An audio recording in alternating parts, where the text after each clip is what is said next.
Howdy, partners. Welcome back to the Pod Agreed. Oh, is that really our new intro now? I have no idea. Okay, well, welcome back indeed. It's been too long since we've seen you. Happy Thursday, everybody. It has been literally a week. Yeah, but it just feels like a longer one. And you know why? Why? Because of all the news we have to talk about today. There is quite a few. Yeah. A few stories. Before we get into the news, we would appreciate if you would leave a 1 in the comment section because it's the premiere. And if it's not the premiere and you're just listening, then you can please just leave a like. There's a lot of news that's just been happening. All of it really kind of mostly today when we're recording this. But there's Yu-Gi-Oh! There's card games. We'll start with Yu-Gi-Oh! I suppose. And there's some BS mixed in. Yeah, it was always a little bit of crazy as well. So we got a huge new product announcement. This is actually pretty shortly after we had finished recording last week's podcast. This is that the TCG just announced a new Legendary deck set called Legendary Modern Decks 2026. I feel like they specifically dropped it so that we'd be finished recording the pod for the week.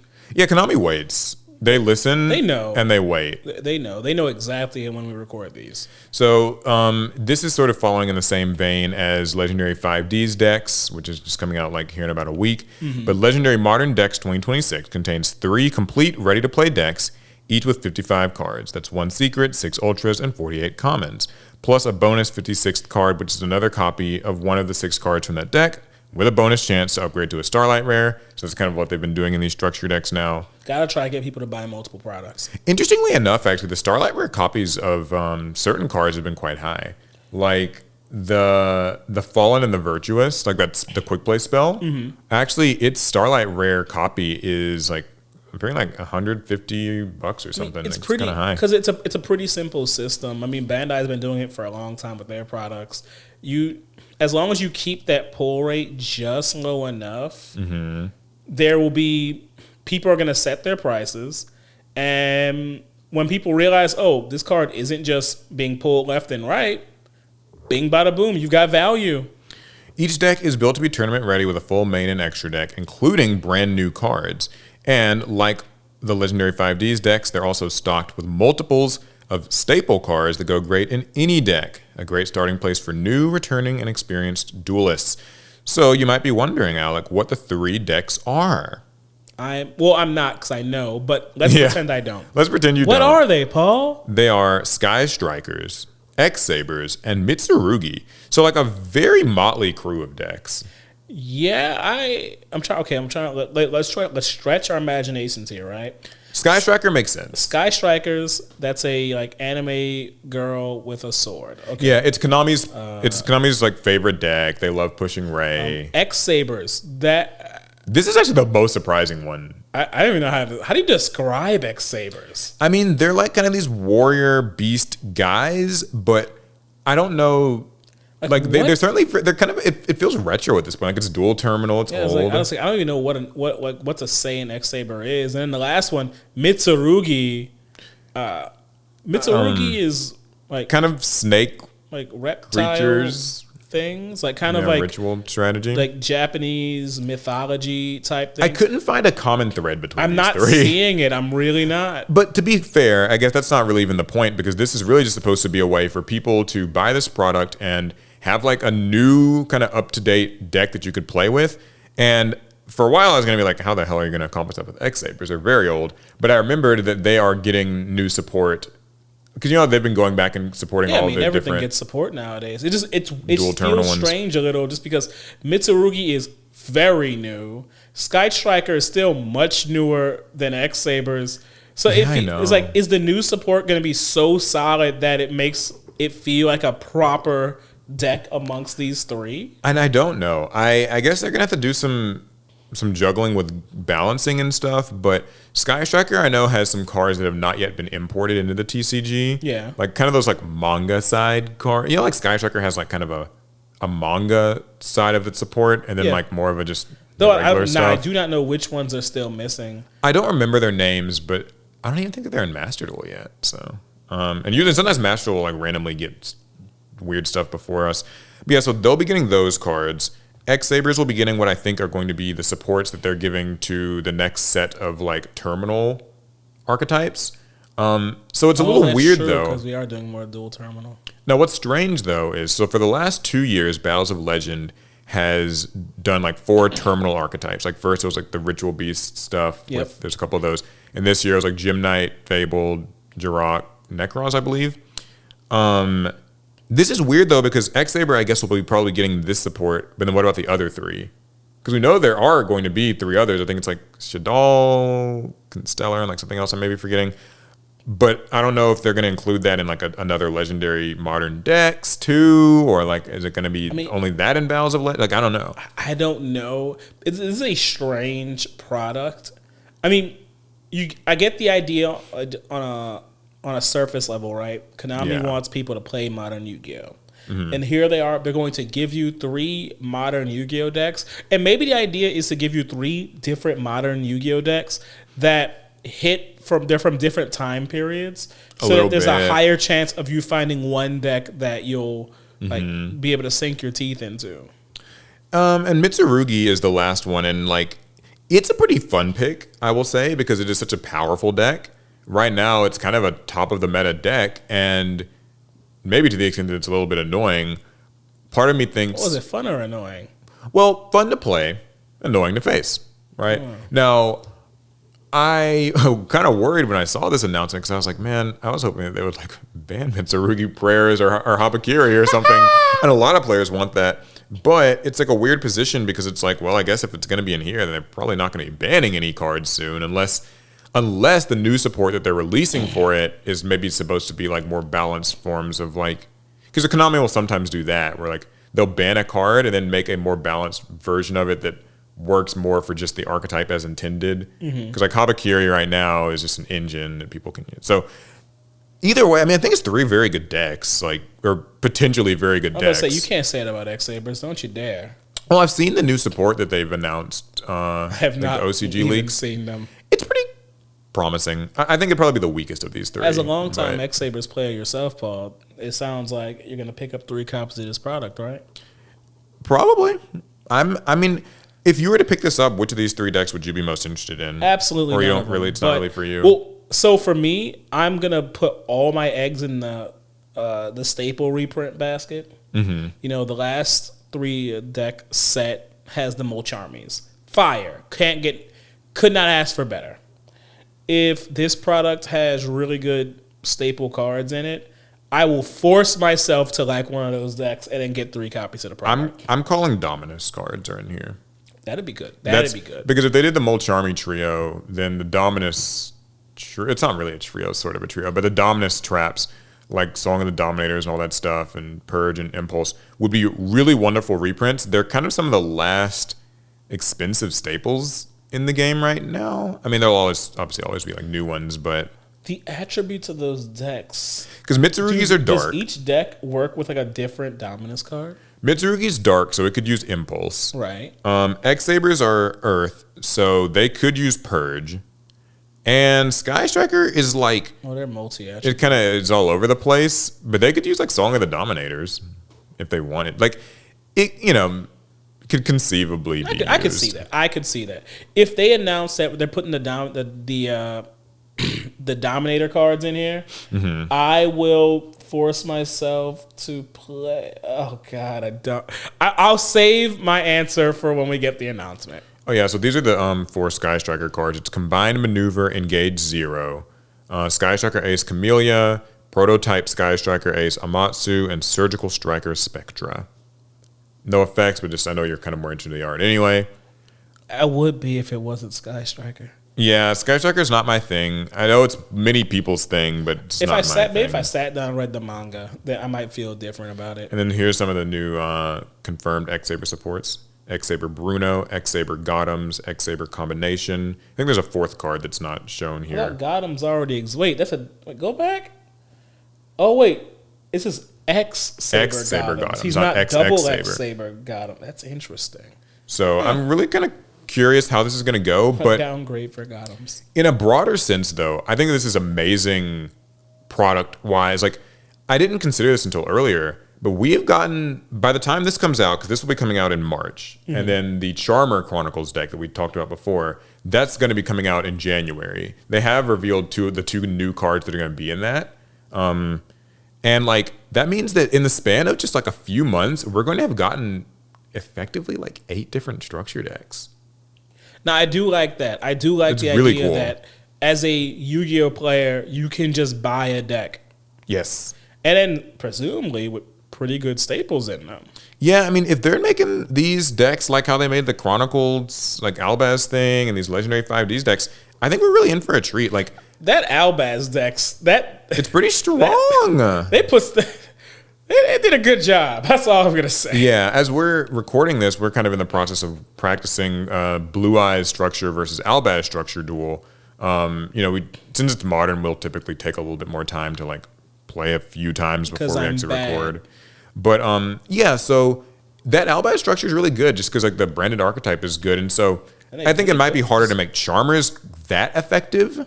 That'd be if they find a way to make Charmers feel like a proper modern deck, I will be surprised. We've seen the 2 cards. It's Charmers of the Grand Circle, which is a level 6 fusion monster.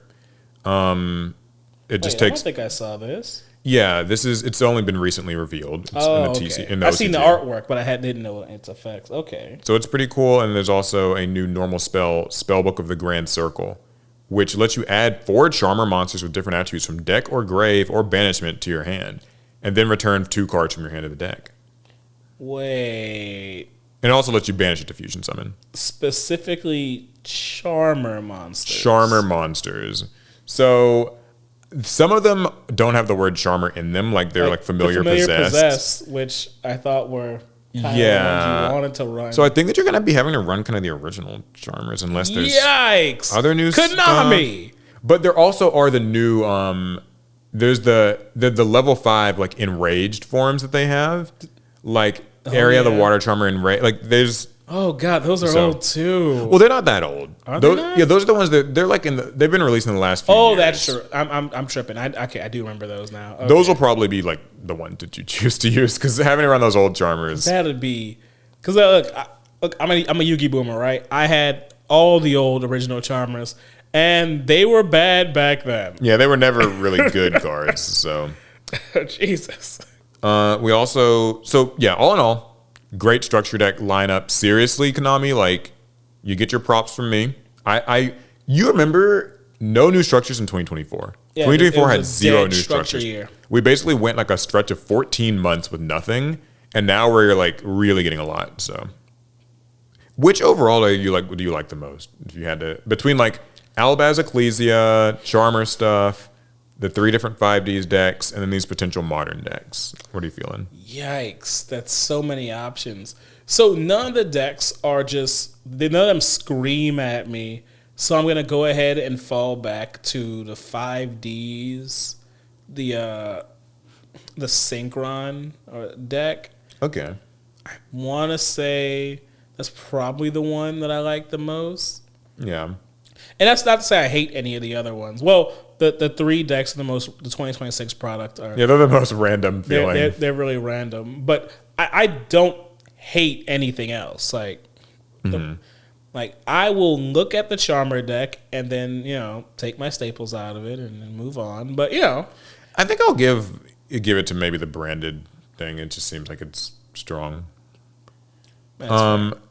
Yeah. So speaking of upcoming stuff as well, just a quick one. The Burst Protocol premiere is on January 30th or February 1st, depending on your local card shop. And you get this cover card, which is the new Boral whatever form dragon. Who asked for this? Well, Who asked for this? I want to fight you. Not a Rocket fan? Absolutely not. Maybe you're a fan of Hot Red Dragon Archfiend, because in the next set, Blazing Dominion, we've gotten announcements for the next few Red Dragon Archfiend support cards. Who asked for... No, Paul. Absolutely not. I know where this is headed. Wait, what are you talking about? Konami, I'm mad at you. I am actually very, very upset about this. And Paul, you already know why I'm upset. Wait, what's wrong? because that they were like, oh, we're gonna make some Synchron support. You can make a little Synchron Yusei deck, yay! Yeah. And then they're like, well, now we got to make some Jack Atlas Red Dragon support, yay! Because we just can't make Yusei stuff without making Jack stuff. And you know what that means? We're gonna have to do a theme duel. Ooh, those are the worst. That last time was so brutal. For those who are like confused on what we're talking about, doing theme duels between synchro based decks is always a nightmare. So difficult. Yeah, go ahead, yeah, guys. Stardust Synchrons, it does a lot. The combos are long. They're crazy intense combos. And Red Dragon is no slouch either. And then finding a way to make those two decks share the same field in a meaningful game that doesn't just end with one of them locking the other one out immediately. It's very tough to translate it to entertaining dual gameplay. It took us days. We had to go through phases of trying to kind of practice combos and rehearse and figure out where to end the. It just was. We had so many combo trees trying to find combos that were good, fun, and actually replicable. Yeah, because we're also, spoiler to those who maybe didn't know, we're not really all that good at playing little modern Yu-Gi-Oh combo decks. And, neither one of us are combo players. We're not combo guys, and so those long ass combos, having to do those on video is nightmarish. Because guys, tough. If you ever played Stardust and Synchrons, you already know they kind of loop their resources to make their combos. I think what also makes it rough too is that you want to do it, and then you'll get several different brands of comments on those videos. The first brand of comments are just I hate this because their turns never end. You have these Yu-Gi boomers who are wow, this is why I don't like modern Yu-Gi-Oh. He did his first turn was 50 summons and just never ended and stupid. Or you get the person who's Stardust Lover 674XX or whatever, who has played Stardust for the last 15 years, and they're hyper critiquing your combo because this was more optimal. You should have done this. And shout out to was it 037 Wolf. That's the guy who helped us out with our Stardust and Synchron combos because we had no idea what we were doing. Yeah, he's a YouTuber who at the time made a lot of just dedicated Stardust and Synchron based builds. He made a lot. Reached out to him and I was like, hey, can you just make a combo for me to just recite because I don't know this shit. So shout out to him. Anyway, that's kind of it for the Yu-Gi-Oh news though. However, one thing that I did want to bring up that I just thought was it's not news, but it was very intriguing. I saw it on Reddit. It's a Reddit thread where somebody asked, can somebody explain to me how the OCG is the, quote, land of the casuals? So this is something that people will kind of throw around as a maybe slightly negative term. I didn't know we were calling the OCG the land of the casuals. But I guess it's supposed to imply the OCG has more casual players or they just treat the game differently. Well, there's a really good response to it by this account, BabOCC. He's an OCG player, or they're an OCG player, and they responded with some insights. And I'm not going to go through all of this word for word, but there were some really just neat things. They said, I would not say the OCG is land of the casuals, as I myself and a lot of people in my community are competitive players, but I do agree that in general the OCG has a more casual player base due to several reasons. One, cheaper card prices mean most people can afford top-tier decks, but it also means they can afford multiple decks, so it's common for OCG players to have their own pet deck that they play for fun, and then a meta deck for serious play. Number two is the box opening culture. OCG players do have a culture of opening new sets and boxes when a new set comes out. So you can get multiple deck cores, and it incentivizes players to make a deck out of the bulk that they have. And then number three is, this is the big one, lack of big events and tournaments. In my opinion, it's the biggest difference between the OCG and the TCG. We have a lack of events. The event distribution in Japan, Korea, China, and Asian regions outside of those three are very different, with most big events mainly held in Japan. And Asia is more segregated compared to Europe and America. For example, it's harder and more expensive for a Singapore duelist to participate in an event in Taiwan compared to, say, a French duelist participating in nationals in Italy or a Canadian duelist participating in nationals or YCS in the USA. So that's why the OCG YCS events are not as frequent as the TCG ones. And so he kind of goes on to explain more about that. But I thought that was just a really neat insight because, it's always we always know the OCG is different or has its own meta or its own products or its own culture. Max C. Yeah, or people will just summarize it with they have Maxi, so they're bad at Yu-Gi-Oh or whatever. Or Konami loves them and they hate us. I thought these were just kind of some neat insights. Any like takeaways? You feel like that checks out? I feel like I learned something here. I never really considered the difference in the number of events that they hold, because I guess I've always assumed, like, well, Japan is the home of Konami. That's going to be their child. They're going to they get the most like accessories and non like strictly like TCG Yu-Gi-Oh products. Yeah. So I figured, it's the greatest place ever to play Yu-Gi-Oh. But if they don't actually get like a whole lot of like events, the high level tournaments, and then Japan is an island. It's not like in the U.S. where we're connected to multiple other countries, by landmass. Yeah, and definitely Europe is. If you miss a tournament in Tokyo, how do you get to your next big one? It seems like to me, based on just like this, it kind of seems like the gameplay is very locals based there. Like, it seems like because there's only a few like major YCS events, even because I know they don't have all that many, it's a big deal when they do have them.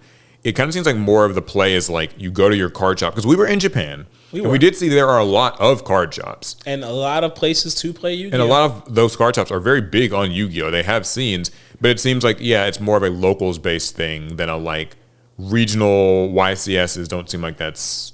If there are OCG listeners who want to maybe weigh in and they can, I guess, either confirm or deny what this account is saying, that'd be really interesting. I'm just always educate us.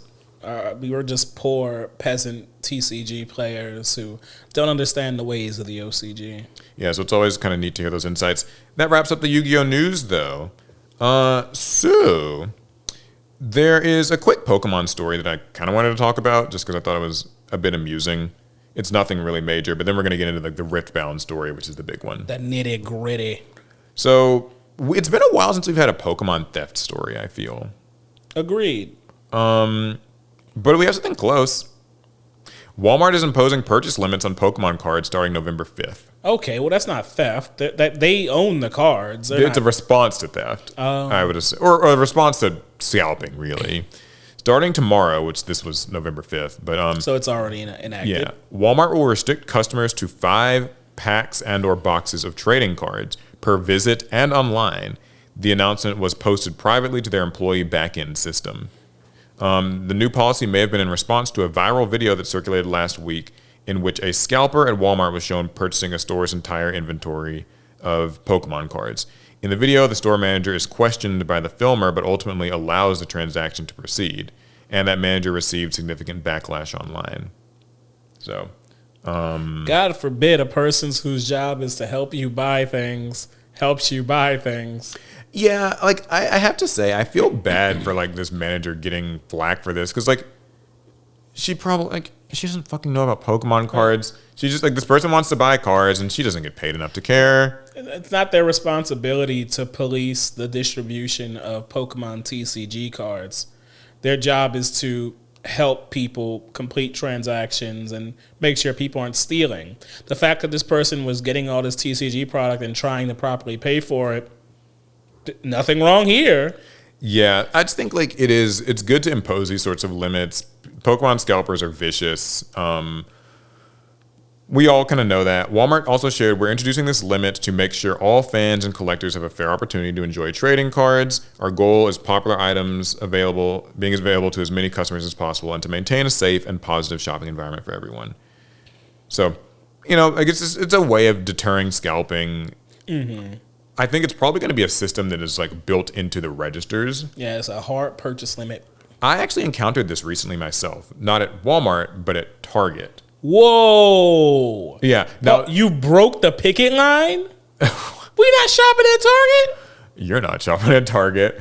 I can't afford it. I was desperate to get some Retro Pack 2s for Retro Rivals, our ongoing series where we deal with Retro Packs on the main channel. Go check it out.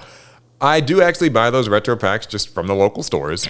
And so we oftentimes have to get like 2 of them in order to do an episode. Yeah, we can't just get 1. And so sometimes I'll try to get like 4 of them so that we can, I can kind of like backload it to do like multiple episodes, at a time. Well, anyways, I was at Target a couple weeks ago buying some, and I tried to buy 4 of them, and the self-checkout machine stopped me. It said that I had hit my limit, like I can't buy more than 2. So I thought that was just sort of amusing. Now, I know that's like a different situation, but I'm just not used to that, to really encountering that friction with a Yu-Gi-Oh thing. Strange. I wonder if it's just a general limit on all TCGs. I think so. I think it's just anything categorized under card game is probably like, yeah, you just can't buy more than X. And you try to buy 3 Hallmark cards, and they're like, you can only buy 2. It's like, this is a different type of card. Yeah, it's like I'm trying to get cards for my family for Christmas. I mean, they probably do for gift cards, though. I bet that's different. Well, that's a completely different situation. I bet you probably can't buy too many gift cards. I don't know if there's a limit, really. I mean, well, commonly gift cards are used by like telemarketer scams. What they do... Oh, you believe me, I know about scamming with gift cards. Oh, you don't just educate me. I know. Alec used to scam. Well, explain it to the class. Well, okay, so the first thing you do is see... Paul, we take this one? Well, but yeah, what they usually do is like they get the old people on the phone, and they'll tell them like, you need to pay this $500 balance on your account or whatever, and they will like guide the person, it's like some 70, 80-year-old lady, like, you need to buy these gift cards, go to your nearest Target, buy them, and then like tell us the codes, and that'll make the payment, and your son will live or whatever. And yes, we have your child.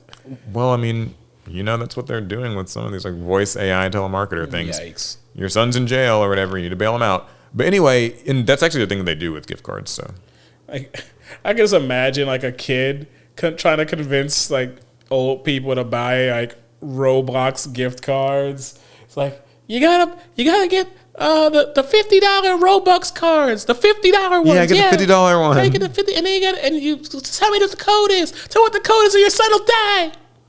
So yeah, that's their Pokemon theft story. Don't worry, Alec will find us a Pokemon theft story for real for next week. Even if I have to steal the cards myself. Yeah, that's right. Alec will make the Pokemon theft story for us next week. I'll be the story. Yeah, he'll be the story. We'll call him in from prison. Like, I'll get you on the phone to put it up to the mic. So Alec, why did you do it? We needed a story. You were desperate? Okay, so Riftbound. This game, it launched on October 31st, and it has been a bit of a fiasco.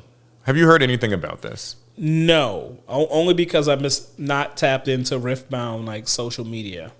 So Riftbound Origins was kind of the first set, and there were several products that launched, I guess, as part of that, and it was a bit of a mess. I heard many things on the periphery about like how bad the experience apparently was, and like I've heard things like people weren't getting like rares in their packs, which I don't know what rares are in this game. That might be like hollows or something, but they weren't getting like foils in some of their packs. That'd be sick. Availability was very limited. Card cuts were awful. Apparently, like edges were just very beat up on stuff. And yeah, so basically, they had to like Riot Games had to put out a statement about this because it was just really awful. So, okay, even before we get to their statement, I do have a question. Okay, how did they not know that their product's quality was shit before it hit stores? Do they not do test openings? Let's revisit it because they might answer it in this article, but I have my hunches. They knew it was trash and they put it out anyway. Well, there is. It's funny you say that because at the end of this, there is a follow up to this that is not super great, but we'll get there. Okay. So, hey, Riftbounders, we've launched Riftbound in 2 languages, and the support we've seen so far has been staggering. We're grateful to all of you. Blah blah blah. Great. Well, they've been taking feedback and they saw some areas they want to address right away. Rare redemption. We've confirmed that a very small percentage of individual packs are missing a rare card. At the booster box level, rarity distribution is not impacted. We want every pack you open to feel awesome with at least 2 rares or better in each pack. And so we're working alongside our partner, UVS Games, so impacted players can receive a replacement card, rare or better, for impacted Origins booster packs. So basically, if you got a pack that was missing a rare, here's how you can request a replacement. You'd like to submit this inquiry. They do a review to see if you qualify, and they will ship you your replacement cards before the end of the year, though the timeline might vary. Limit 3 per person, 6 per household. Okay. Question. Yeah. Let's say I open up a Riftbound pack and Right. I'm missing one rare card. Do I get to request what the rare I want? Yeah. To be? I somehow doubt it. Or do I get a random rare card? Because that would feel weird. I mean, so one thing that I was wondering is how do they confirm that? Like, I mean, did you have to have recorded your opening, or are you just kind of making a claim? Like, yeah, I bought it. It didn't have a rare. So do you just sort of saying like? I don't know how you prove that. Yeah, like how are you? I mean, like maybe every booster pack has a unique identifier on it or something. I don't know. Would you have even kept that though? Like, you probably threw your pack better if away. you want to get your replacement rare. You know what this reminds me of actually is do you remember like the Dark Paladin thing with Magician's Forest? Oh yeah, but you could mail in the misprinted Dark Paladins for a proper one. Yeah, and it's kind of funny because the both of the misprint Dark Paladins ended up kind of having a price tag and some notoriety for different reasons. But it was a scary period of time because this is like kind of pre-internet, pre-corporate accountability. So basically, like, would you in like 2004 have felt like comfortable mailing in your misprint Dark Paladin for like a proper Dark Paladin? Well, in 2004, I wouldn't have known I had a misprint. Well, it was in Beckett magazines. So if you went to maybe Walmart or Books A Million, you might have maybe seen it in I would there. have the proper Beckett, and I would have had to be lucky enough to get a Dark Paladin. Yeah. We're living in a fantasy world, but okay. Let's Like, say I know for a fact I though. got one, right? Yeah. Would you have felt like secure just mailing it and trusting that they'll send you one back in like 2 months or something? No, mostly because my parents wouldn't let me. Okay. Fair. Mom, I need to send this trading card in the mail. I can already see myself getting hit. Well, okay. I think this is similar. I guess this isn't even that similar. Like, you're probably just getting like a basic ass rare card, so it's maybe not even that big of a deal. But Unless they're using rare as more of a catch-all term for like any foiled card. that slot. Because then it's like, well, I think my pack should have had whatever the highest rarity in this game is, and it didn't have it, so can you now send me? Here's the follow-up, by the way, to what you were saying about like them kind of knowing it and doing this anyway. We've determined that the rarity distribution issue will still be happening for some Spirit Forged booster packs, which is their second set. That's not out yet, but it's going to be coming, I guess, in a month or two. And won't be fully corrected until our third set. Due to how they're packed, Origins and Spirit Forge booster boxes all contain the correct number of rares, but we'll be doing a similar replacement program for impacted and individually purchased Spirit Forge booster packs when those are released early next year. So what this sounds like to me, I'm going to give them you first. What do they mean that boxes have the correct amount, but... What it sounds like, if I'm reading this correctly, is that within a box, statistically, the rares are in there, but they're not distributed correctly among the packs within the box. So it's like clumping. So does that mean some packs are having like 3 and 4 rares in them? Yeah, that's the impression I get, which is not great. And what I'm hearing here is that basically they probably printed Origins and Spirit Forge being the second set. It's not out yet, but I think that they printed them all in the same batch. And so this rarity issue that's affecting the first set is it's going to affect the second set, and they can't be bothered to like take all of the Spirit Forge stuff and destroy it and like reprint it. No, we still gonna sell it to y'all. So we're still gonna sell it. We're just gonna like offer you this little thing. This is also interesting to me because, man, I feel like I'm gonna be defending Konami a little bit too much this week. People are gonna say I'm a Konami shill. You need to get your hat out. Do you remember earlier this year when that rarity distribution issue happened with Battles of Legend, I think, in European regions? And so they had to delay the Battles of Legend release because they said that they were basically taking all of those and they were going to destroy them, shred them and then reprint. And so it delayed the release of the set. Players were unhappy about that. But given this situation, which company do you think is handling this better? Like, would you prefer that if a company knows that the rarity distribution in the sets that you buy could be off and you could end up opening packs that have just no rare inside or no like foil slot inside, but maybe have the chance of getting like a pack that has like 2 or something like that? Do you think it's better for the company to do what Konami did, which is delay the set by like a month, destroy everything, have to reprint it, but now you have to wait to get your cards? but you'll at least get to know that it's like printed properly? Or do you prefer what Riot is doing where they're like, well, we're just going to kind of tell you the next set's also going to have this problem, but if it affects you, you can use our mail-in program and then we'll correct it by like the next set in like April or something. May, maybe. This is rough because I can't help but feel that destroying an entire run of product is A little wasteful. Yeah. And that's not great, but choosing to sell product that does not actually meet its own like listed specifications. Yeah. It's kind of grimy, right? Like, I think my hot take is that I think Konami made the right call. Even if it delayed a product for a large region, and I know that it was at a contentious time because it was around nationals, and so that was kind of affecting. But I do still think that the idea of like somebody, because I think of the person who doesn't, their ear's not to the ground with all of this. Yeah, they don't know. They don't know. And so they're buying packs. They're basically what you're describing, the 2004, like you wouldn't have known about this whole Dark Paladin misprint stuff. There's a lot of people who just won't know. And they'll be buying packs and not get a rare and maybe not even know it. Or like not like recognize it or think that there's no recourse. And so I think that to be like, yeah, this Origin set has this problem. And the next set's going to have it too. And then we'll probably have it fixed. It's like, I don't love that. And so. I feel like they already knew that these products had this problem. And knowing that, they should have announced it before the product even was released. I just how don't bad like would that have looked, I guess? But even that, because it feels like it's worse because now all of a sudden you're announcing it after people have already started ripping in the product. Like, oh my God, how'd this happen? Yeah. What? The product is missing rares. But then, how? Alternatively, like, if you're the company, then what would your statement have been then? Like, so we're talking before the first set's released, right? Yeah. Okay, guys. So we're excited to release Riftbound, but just so you know, your packs might not have a rare. I mean, I feel like it might put a damper on the launch. The screw up is there one way or another, but one is more transparent than the other. I guess that's true. Because I refuse to believe that they just found out with us.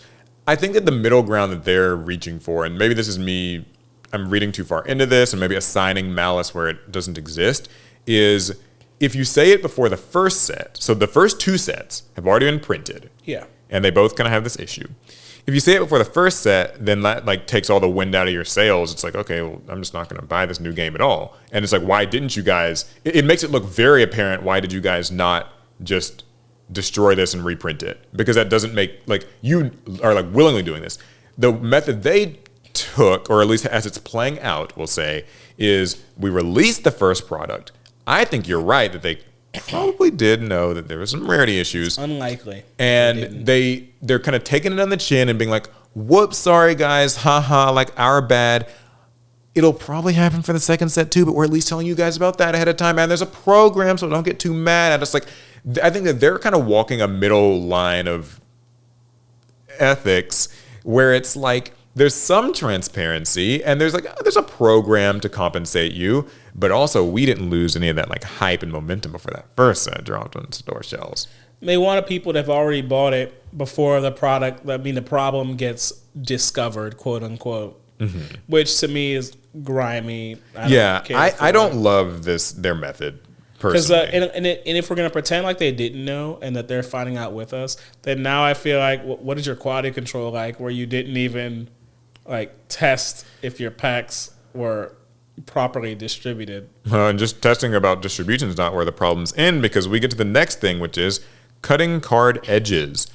We also launched an investigation with our partner UVS Games to understand the full scope of the burring, or cards having rough edges issue. We discovered that because we picked a premium thick paper stock, this paper caused more wear than we had anticipated in the factory's cutting tools. This means that a low percentage of cards have rougher edges than they should. However, showcase cards, including alt arts and overnumbers, are not impacted. We made changes in the card cutting process to mitigate this issue for Spirit Forged and future sets. So at least in that case, they knew before the second set and were able to make this change. It's important for us that Riftbound cards look and feel great to collect or play with, and we will continue to provide consistent quality set over set. So what are our takeaways here? Yo, it sounded like they really just winged it on this first one. They were just like, yo, let's just put these cards out, look, print them and ship them. Yeah, I think that it sounds like it was rough in these factories. Like it just, distribution's not really good. Print quality's maybe not gonna lie to you. not This good. sounds like one of those like kick-started card games. And it's Riot Games. Like we know Riot Games has the money, so it's not a matter of like them. I mean, like I guess they have like a printing because they're not the ones doing the printing. I've learned from like my Yu-Gi-Oh research that like there's just different card printing companies. Some companies print the cards for several different games that you play, but this seems like I guess just wasn't a lot of double checking on anything. Like to me, it doesn't really make a whole lot of sense for a new card game to launch in such bad shape. Right. Because these companies cut cards for a living. Yeah. Like, we can assume whoever they're partnered with to cut these cards have done other TCGs. Are they just bad at all of them? Why is it only just Riftbound that gets the shaft? It could be. Maybe it's like a really cheap printing company. Like, it's Could one be. that prints those like kind of more like B-list games, like the ones that maybe you don't hear as much about. We wanted to use more expensive paper, so we chose a cheaper supplier. Or a cheaper probably, Alec, printer. that's probably not far off from the truth. Like they probably are trying to like pin some pennies here. Now here's what they say: if you received a card that's severely damaged or completely unusable, you can request a replacement. So you can take like a picture of the card and the packaging that it came in with the barcode visible. They say, and then some conditions apply. So if your cards are real fucked up, you can get something back. Boy, they then gave themselves a lot of random work because those inquiries are just going to be coming in left and right, and somebody's going to have to actually fulfill all that. It's going to be rough. And it doesn't stop there. Shipping delays. Some players are still waiting on Riftbound Origins orders they placed during pre-order, and we're actively working to get those out as quickly as possible. While many players have received their products, some shipments are still being processed. We appreciate your patience. They have been tracking towards shipping all Riftbound Origins orders from the first wave of pre-orders by the end of this week, which is to say like last week. They're shipping items as soon as they become available, so you might receive your order in multiple shipments. But yeah, we're reviewing how to improve pre-order fulfillment going forward so we can get Riftbound into players' hands closer to launch for future sets and launches. Wait, were people pre-ordering directly through Riot? Yeah, they had a pre-order system. Interesting. Like. So in addition to like being able to get about that. Mm-hmm. I said, but they learned a lesson about that. Yeah, I mean, middleman. Yeah, I know that like middleman stuff has its ups and downs, but I guess this was something that they were not prepared for. And they go on to say that just in general, they missed the mark on demand, and they want, and we know that availability is making it harder for players to get everything they want, especially at MSRP. Now, I will give them credit for at least owning up to this particular part, because I know a lot of games don't like to even mention they ignore the idea of like secondary market scalping and secondary markets. But yeah, Riftbound stuff is hard to get. Do you know how I know? Because I wanted to do a video on the 2-player starter set for Riftbound. Mm-hmm. Alex and I have done videos on like the 2-player sets for everything. We even did a Run Piece one recently. Do you know how much the 2-player, like, I think Proving Grounds is what it's called. The 2-player Proving Ground set is? Guess. I mean, I don't even know what the MSRP of it is, so I couldn't. The MSRP, I'm guessing, is probably like 40. I don't know what the MSRP is. I'm assuming like $40 maybe. Then I'm gonna say 90. 180. Woo-hoo! On TCG Player, it was like 180. So even if that's like a $50 product or a $60 product, that's still like a 3x markup, 4x maybe. It's insane. So and that's like, and Alec, that's like a beginner product. Like that's not even like a structure deck. That's not like a pack or a box. Product. So they say they've got fixes on the horizon around supply, including more Riftbound Origins products arriving to local game stores between now and the end of the year. And the exact timing will vary from region to region. So, yeah, I'm looking at prices on Riftbound cards right now.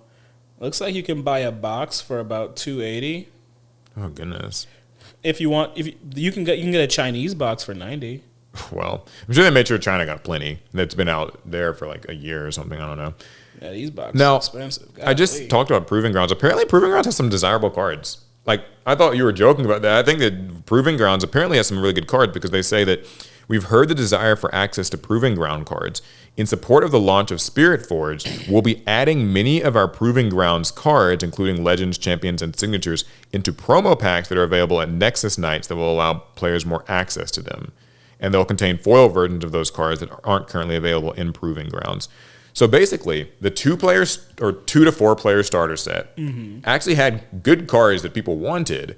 And because even just that starter set is basically unavailable and like getting scalped, they are taking some of the popular cards from it and they're going to be reprinting those as promos in the next set that you'll be able to like get at your LGS. It's a half fix, I suppose. Yeah, look at that. $180 if you want Proving Grounds. Huh. Yeah, it's kind of crazy. So yeah, I guess they go on to say that like we're not done with improvements. We'll continue to listen to feedback, share what works and what doesn't. It seems like this is, I'll be honest. What do you? So that's the announcement. What do you think of it all? What do you make of this? Sounds like a regular or a little bit worse than normal TCG premiere to me. Yeah. I mean, they kind of all launch as a mess. Demand's really high for just about every new game that comes out now. There's never enough product. Never. And then if you add in any extra amount of delays or complications and everything just kind of spirals out of control. The quality control issues, that's the thing that I kind of can't really get past because people make TCGs all the time now. I think that you have to do better than that. Yeah, I think that's the one thing that feels because like demand issues. Everybody has that them. Happens. Nobody every card escapes game. demand issues. Yeah, no one's really safe from that. I think that this whole like cards missing rares and like the cut edge stuff seems like they kind of knew and they just skated over it and we're like, they did some cheap stuff. But the positive spin is that this is good transparency from them. So that's okay. Retroactive doesn't necessarily mean good transparency, but I hear you. It's as best as you're probably going to get from half these companies. Like, would Konami have gone in this much detail? Maybe modern Konami might have said more. But so it's a positive way to look at it too is that people do want to play Riftbound. Like, for sure. There's interest. I was interested insofar as getting a video of a starter set. I just want a Jinx deck to then not play. So if anybody from Riot is listening to this podcast, and I'll play it. And can hook me up with a Proving Ground set, reach out. My emails are open. Maybe send out like a Jinx deck. I do hope for good things for Riftbound just because it does feel like it's a refreshing entry into the card game space because like Star Wars and Lorcana, it's based on a Western property. And I feel like we don't see enough of those really succeed. Like... Yeah, like Lorcana and Star Wars are like Western properties, but so many of the card games that we're used to covering are Gundam, Pokemon, Digimon, One Eastern Piece, things, Yu-Gi-Oh. Right? Yeah. Like League of Legends. Well, League of Legends, I think Riot is based in... Am I wrong about that? Is it? I thought it was Chinese. Yeah, double check. I'm not actually... Yeah, don't let me speak out of turn. I don't know. Like, well, now you got me questioning it. I've always assumed. I want to make sure that's true. It's okay. Yeah, Riot Games is an American video game developer. I did not realize this was American. Yeah, they're based in Los Angeles. Huh. From 2006. Yeah. So it's just I'm always interested in seeing how like games that have like Western IPs fare because like the Japanese stuff like always as well. Like generally there's such a high install base for a lot of these franchises. People are going to like hop onto a One Piece game. They're going to hop into a Digimon game. Whereas I feel like it's harder to necessarily convert like a League player or maybe a Star Wars fan into a TCG. And it's not a one-to-one transition. Yeah, so I'm always kind of, I'll say rooting for their success. But this is a crowded TCG field. You kind of don't want to add any extra complications to your game launches. Right. Quality issues, you can't be doing that. You out the gate, you immediately are competing with the Pokemon like TCG. Everyone has to compete with Pokemon. You don't get to have quality issues. Yeah, you're competing against Pokemon, you're competing against Magic, Yu-Gi-Oh, all these things like One Piece. It's rough. Like, look, Riot, do better, man. Do better. But I do hope that they can. I would like to get my hands on some League cards, maybe learn how to play myself. We shall see. Okay. Next, we got to talk about the State of Play Japan. Oh, yeah. Alex was talking about this. I did not know a whole bunch about it. I actually didn't know that it was even happening. Like, I feel like they only announced it like a couple days before it happened. But normally, Sony will do these State of Plays. We typically watch them and try to talk about them on here. This time, I actually did not watch it, so I'm just getting a bit of a synopsis. I've seen a couple of trailers. I only heard about it after it happened. Same, yeah. So we're not going to go through everything, but these are, because it was State of Play Japan, everything is focused on, speaking of, Japanese IPs and stuff, these are all focused on like companies and games that are, made primarily in Japan. So we got stuff from like Sonic Racing Cross Worlds, Dragon Quest VII Reimagined, Fatal Frame 2, Marvel Tokon, and even some stuff from FromSoft to announce the first Elden Ring Night Rain DLC, The Forsaken Hollows. I guess we can just kind of take turns, see if you see anything that stands out to you. Dragon Quest VII Reimagined. You are a Dragon Quest man. I do love me some Dragon Quest, and Reimagined looks awesome. It does. So I wanted to ask you how you feel about them going back and redoing all these old Dragon Quest games, because some of them have been like the HD 2D ones. Yeah, that's what they've been doing. I think like Dragon Quest 1, 2, 3. But some of them also, like with 7 Reimagined, it's got this trailer where they're giving like CG scenes to games that were they did not originally did not have that. So, like, thumbs up. I mean, it kind of has to be a thumbs up. If you're a Dragon Quest fan, you're used to being neglected anyway. So, kind of any like addition to the Dragon Quest lineup is more than warranted. And it's appreciated, mostly because these Dragon Quest games are the whole reason we got into the franchise to begin with. And I don't mind replaying them, and especially if we're going to reimagine them, whether it's the 1.5D versions or the reimagined versions. But for the love of God, let me see Dragon Quest 13. I am begging you. It's 13 the next one? I believe so. Okay, because 12 is out. Yeah, I don't keep up, so. I mean, to some degree, I've been lost track because it's been years since the last Dragon Quest game, and it sounds like it's going to be years into the next one. Yeah, I saw that there's like some stuff for like Gran Turismo 7, Fatal Frame. One of the games that I obviously play quite a lot of, though, is Sonic Racing Cross Worlds, which was cool. We saw like characters like Knights, Super Monkey Ball, SpongeBob characters. They're all going to be joining the game. Are we just going to turn the game into like that, what was it, the Sega All-Star Racing game? It kind of slowly is becoming that. But they're doing the opposite approach, where like the Sega Racing All-Stars games were just Sega's mascots, which of course Sonic is the biggest one, but like there's a lot of Sega characters from the past. Now it's like they're kind of leading with Sonic as the brand, and then the other characters are like guests. Which makes sense. I mean, because Sonic is in a weird way bigger than the entirety of Sega. Yeah, and then also there are of course like several guest characters that we've been seeing. Some of them are like characters that Sega technically owns, like Ichiban from Yakuza, Joker from Persona, but also like SpongeBob SquarePants is here, and like Steve from Minecraft, Mega Man is coming. So Mega Man. Yeah, they announced Mega Man is coming in Sonic Racing Cross Worlds. So, kind of cool. Can't really make any flagship Mega Man games, but we can appear in other people's games, huh? Okay, all right. Here's something that you might be interested in. I know you're kind of into Marvel Tokon, right? I am familiar with Marvel Tokon, yes. So they have announced that come December 5th to 7th, players will get to go hands-on as part of another closed beta test. Characters highlighted during the No Breaks beta gameplay reveal trailer include Spider-Man and Ghost Rider.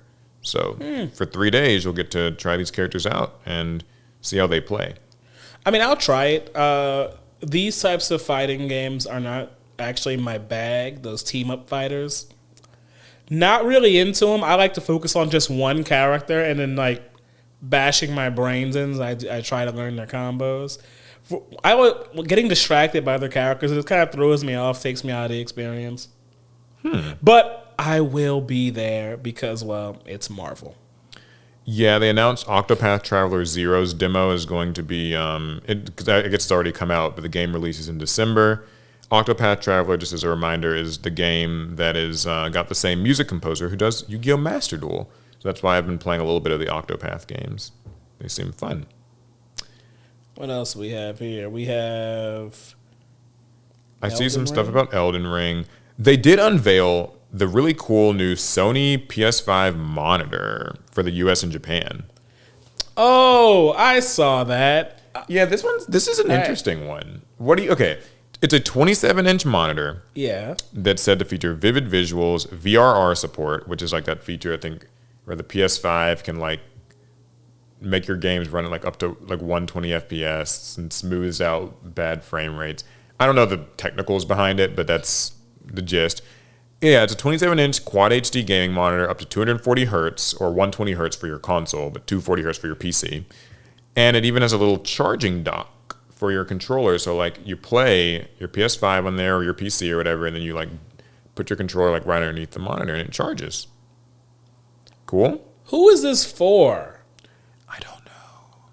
Everybody that wants a 27-inch gaming monitor has one, and the people who want one that don't have one, buy a cheaper one that doesn't have the PlayStation logo on it. And you could probably buy one that doesn't have the logo and then buy a charging dock for your controller, and it would probably still cost you less than whatever the markup for. Yeah, that Sony markup's going to be high. Like, I know that Sony markup's going to be high. Like, I'm thinking, like, with the spec that I'm seeing on this monitor, 27 inches, 240 hertz, like, you can get a monitor with those general specs for, like, I mean, I haven't been in the monitor market for a while, but I would guess, like, around, like, $150, like, if you're kind of a thrifter. Like, I feel like the Sony markup's going to be, like, double. I would not be surprised if it's, like, double that.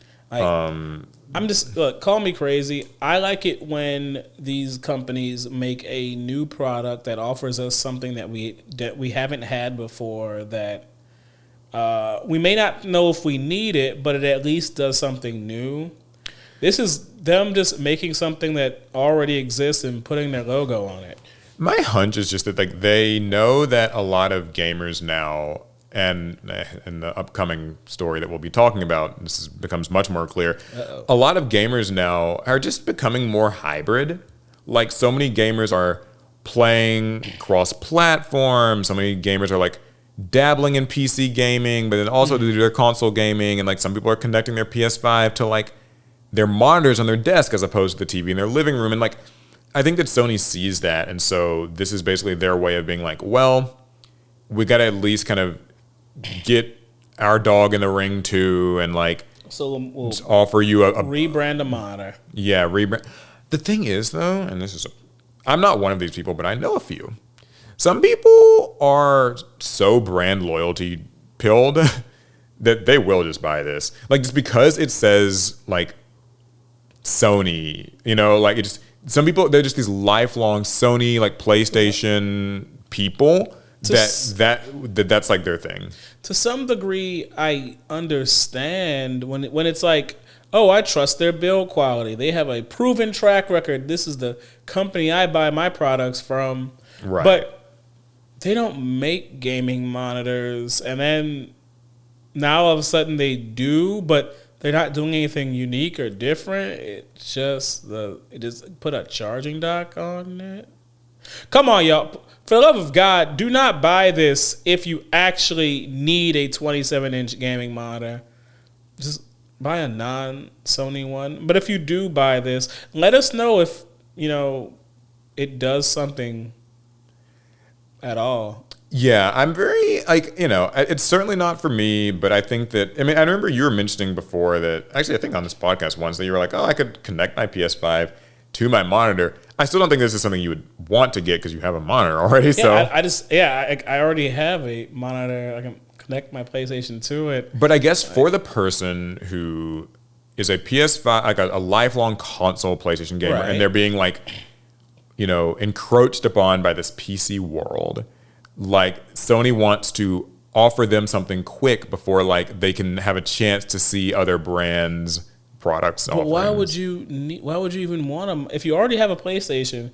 You're likely playing on your TV. Why do you need a monitor? Because you're partly playing on a PC. I don't know. Like you're playing a little bit of Steam now. Well, that means you already have a monitor for your PC. But your PC monitor is like bad, right? Like it's like some old bad monitor that you just kind of got from wherever. And you're like, I should probably upgrade my monitor to like a proper gaming one. So what are the offerings? Well, Sony, who I already trust with my life and my firstborn child, is making a monitor. I guess I'll just buy the Sony one for $499.99 instead of like finding a better value one for less than half the price. So, you know. Yeah, come on, guys. Let's not do this. Don't let Sony sell you a mouse. Don't let Sony sell you anything that's not a PlayStation accessory like that you don't need. I don't have high hopes for this. They haven't announced a price or a release date. It might surprise us and be like reasonably priced, but I don't suspect so. I mean, look, I've bought many a TV in my life, and I've seen what a Sony TV costs you compared to their competitors. Not always pretty. Don't hold your breath. Okay, so here's a major gaming story.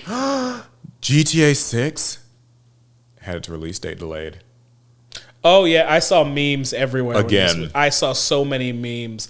People are upset.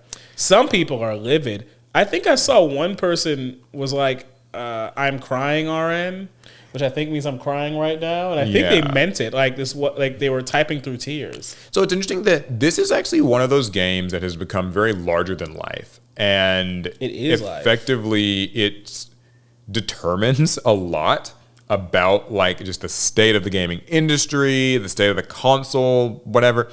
This game was originally actually supposed to come out in like fall 2025. Mm-hmm. There was a timeline where we were supposed to be playing this game like today maybe. But then they delayed it to May 2026. And at the time they said that they needed to deliver at the level of quality that you expect and deserve. Which is fair. You don't want a buggy game. Well, now it's been delayed again until November 19th, 2026. Damn. So they shared it in like their second quarter earnings report, and they said that the delay was giving the team some additional time to finish the game with the high level of polish players expect and deserve. Rockstar has our full support, and we're confident that they will deliver an unrivaled blockbuster entertainment experience. They don't have a choice at this point. 2 delays, that game better be what generational. Yeah, it's interesting. I have thoughts about this. Mostly because, well, there's 2 major things that come to mind for me. The first is I actually think that, like, GTA 6 is suddenly shouldering the burden of a kind of floundering console generation.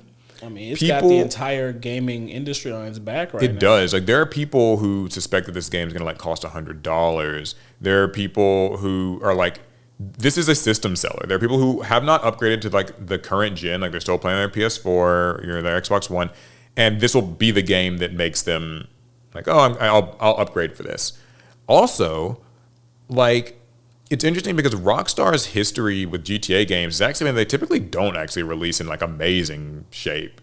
Like, not that they're like buggy messes, but like they're not known as like technical marvels. No, this one kind of has to be. They're known as sandbox games. And now they're kind of put in this position where all eyes on them. Every GTA trailer gets like breaks records for game trailer views like ever. And I kind of find myself like worrying for them because do you know what game that reminds me of?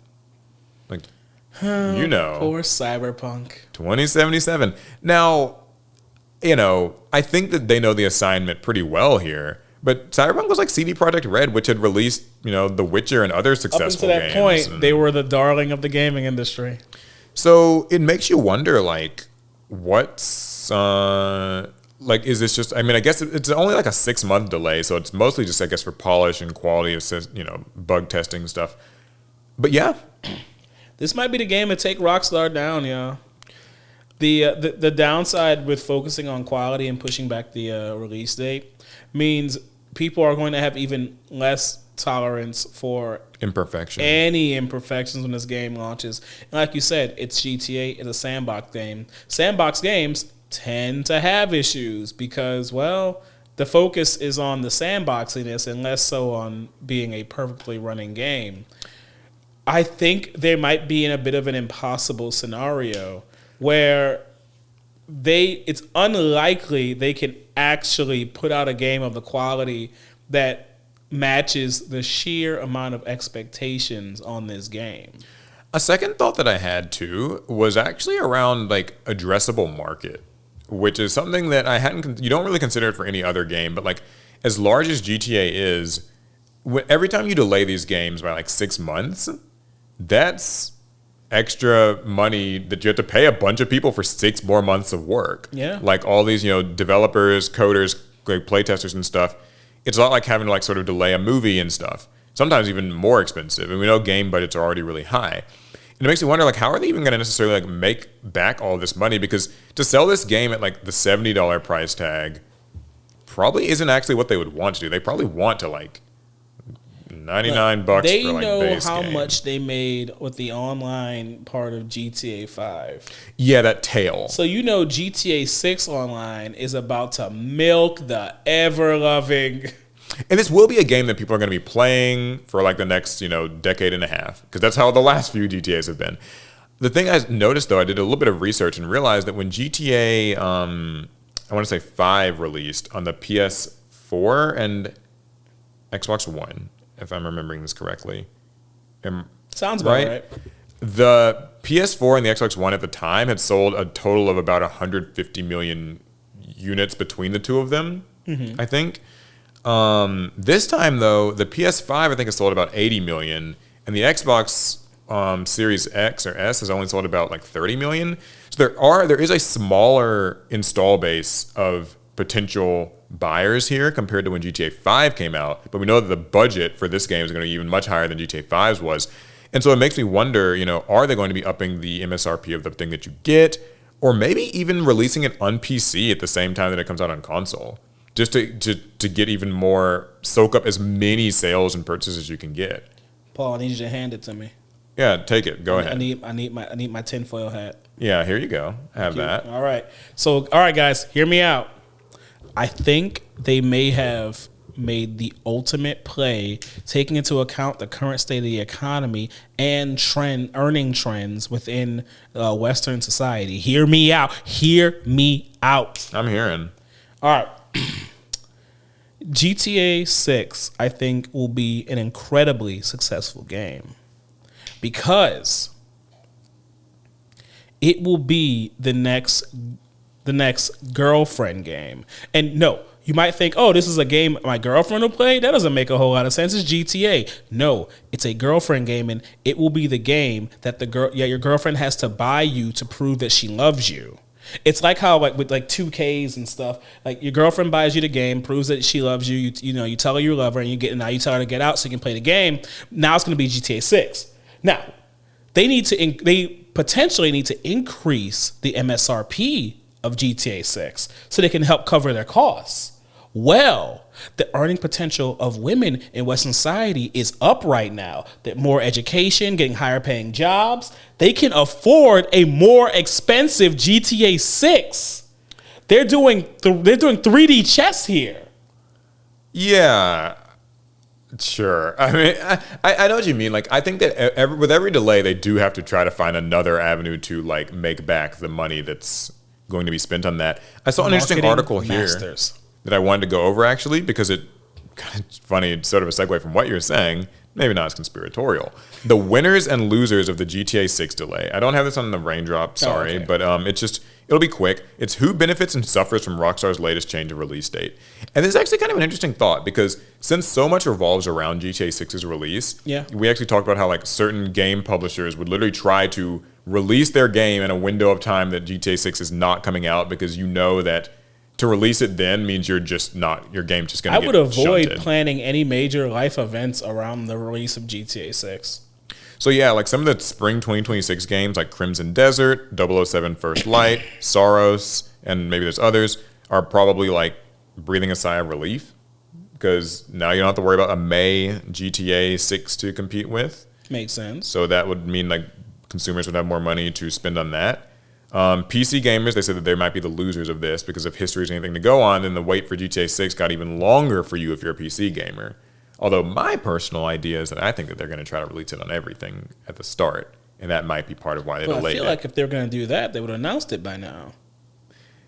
Yeah. Now, for GTA 6's developers, it's complicated. They say, in theory, delaying GTA 6 is a good thing for the development team, hopefully preventing excessive crunch that would impact the studio as it races towards deadlines. But this week also saw 30 to 40 Rockstar employees fired from their positions at the company for what Rockstar describes as leaking confidential information in a public forum. Ooh. So that means, though, that if there's less people working there, like a few dozen employees less, then maybe that won't be easing the burden at all if you're trying to get to this November release date. So I imagine there are some people over there that are like, we just want this game to be finished. The Mandalorian and Grogu could be a winner because that feature film that's going to debut alongside Grogu is scheduled to release on May 22nd, which would have been the same week as GTA 6's release. So now people will be able to leave their basements and actually go and watch a movie for a change. Ooh, no excuses now, Disney. That movie better hit. They say that like Microsoft's kind of a loser here because they don't have any release dates for the big hitters like Forza 6 and Halo campaign Evolved and stuff. So it could spell a bit of a problem for them if they were planning on releasing those next fall. Although it's not like that bad of a problem. And that's more of like a supposition thing, so we don't have release dates at all on those. Marvel's Wolverine is a loser here because it was scheduled for a late 2026 release date, so now it would have to compete with GTA 6. There's a few fun things. Black Friday 2026 console sellers, you're a winner. Because if you were planning on buying like, okay, I need a PS5 to play GTA 6, and I'll buy it if I freaking have to in May of next year. But now you have the chance to like wait until Black Friday. The higher earning girlfriend can buy the console too. Oh my God, Rockstar. Ingenious. Yeah, so setting us up for a good Christmas. I didn't know there would be all of this much to say about like a GTA 6 delay, but there's... Of course there is. GTA 6 is gaming. It's not a game, it's gaming now. I did tell myself this will probably be the first GTA that I play, like actively play. Me too. I'm going to give it a crack. I've never played a GTA, mostly because my mom was incredibly diligent at making sure that GTA never got played in our house. And the one time my cousin brought over, I think it was at San Andreas. I think it might have been San Andreas. My mom made us leave the room. I know, yeah, GTA San Andreas had like the worst reputation when I was in school. Like people were just like, oh my God, like if you play it, you're like a cool kid. Like, you know, you got cool parents. I got kicked out of my own living room. Why did you, I mean, just for playing it? Like, why did you get kicked out of your... Because my cousin was staying over. She was going to play that game. And our mom was like, okay, y'all go to y'all room. Y'all can't watch. Nope. So she must have been older than you. Yeah, my cousin's... I have an older cousin. Okay. We weren't allowed to see GTA, but we could hear it. And we listened to that wall. Well... one more big gaming announcement, and this one is one that I'm pretty excited about. Okay, you can't actually even use the phrase big gaming announcement after talking about GTA 6. It's immediately considered a small gaming announcement. Valve announces 3 new Steam hardware devices: the Steam Machine, the VR headset called the Steam Frame, and a new Steam controller. And so we play Steam games. You and I both, most of the world, I imagine. Yeah, we have a few games on Steam. Well, Valve has actually tried to do hardware in the past, like 10, 15 years ago. Didn't do all that great. What was it called? They tried to make like a Steam sort of console, I think. It didn't go well. And they also tried to make a controller, and it was kind of funky because it had like the circular touchpads at the top. Steam and controller. It was weird. Didn't go over all that well for them, but they've just announced, it's been, that was a long time ago. They've announced 3 new hardware products. So there's a controller, a mini kind of PC console-esque thing. We'll call it a PC console hybrid. And a VR headset. Rumors have been speculating online, but yeah, they are all official. They're all optimized for gaming on Steam and designed for players to get even more out of their Steam library. So first, I think the one that like most people would just regularly be able to buy is the Steam controller. It's kind of sharing some DNA with the Steam Deck. It's got all the inputs to play all the games on Steam wherever Steam is. It's a high-performance ergonomic controller with next-generation precision, magnetic thumbsticks, which means no stick drift. That's their big commitment for that. Full-size controls. It's got trackpads, which those are also useful for like those variety of games that require you to use, that would have required you to use a mouse on your computer. Right. You can use the trackpad for that. It's got a gyro sensor and grip buttons, as well as a bunch of customizable buttons in the back, which is really cool. Something cool that I saw about the gyro controller is that, so you know how like gyro controls for some racing games, flight games, you can like use gyro controls. Yeah. But have you ever encountered the situation where like you're using that feature, but then you kind of reach a point where eventually you kind of can't comfortably press anything while you're doing the gyro stuff? I don't think I've done anything like that since the Wii. Yeah, well, you probably remember that happening on the Wii. So actually, they invented this cool thing where you can disable the gyro controls at any time by like pressing the triggers on the back. So you can turn, hit your point in the return, disable, reset. Yeah, and it won't screw over your aiming or your controlling or tilting and stuff. It's interesting. I don't know. I mean, do a lot of people play games with like gyroscope enabled? So no, but I think that what they're trying to do here is basically like, because it's the Steam machine that we're going to get to that, but because it's like meant to just be a controller that you can play with many different PC games, I think that they realize they have to offer every possible like input method that a game on Steam might use. There's probably only a small percentage of people that play these games that do that, but for that percentage, it's an option that caters to them. Okay, it's not like a highlight feature or anything. That does sound like this will be one hell of a controller. Probably a little like too much. Like, might be too a little many features. Like, now, what's cool is it can be used on your PC or laptop, a Steam Deck, a Steam machine, which again we're about to talk about, the Steam Frame, which is the VR headset. So remember, you can use just a full controller with that, and you can even connect it to like Android phones and like iPads, iOS devices, everything. So it's a cool controller. There are no prices announced for this. My guess is probably like where the typical controller prices are these days. It's going to be on the expensive end. $60, $70. Hopefully not 80. That's too many features to be a cheap controller. Yeah, so there's that. Then there's the, in my opinion, star of the show, the Steam Machine. So this is this like 6x6 inch relatively cube.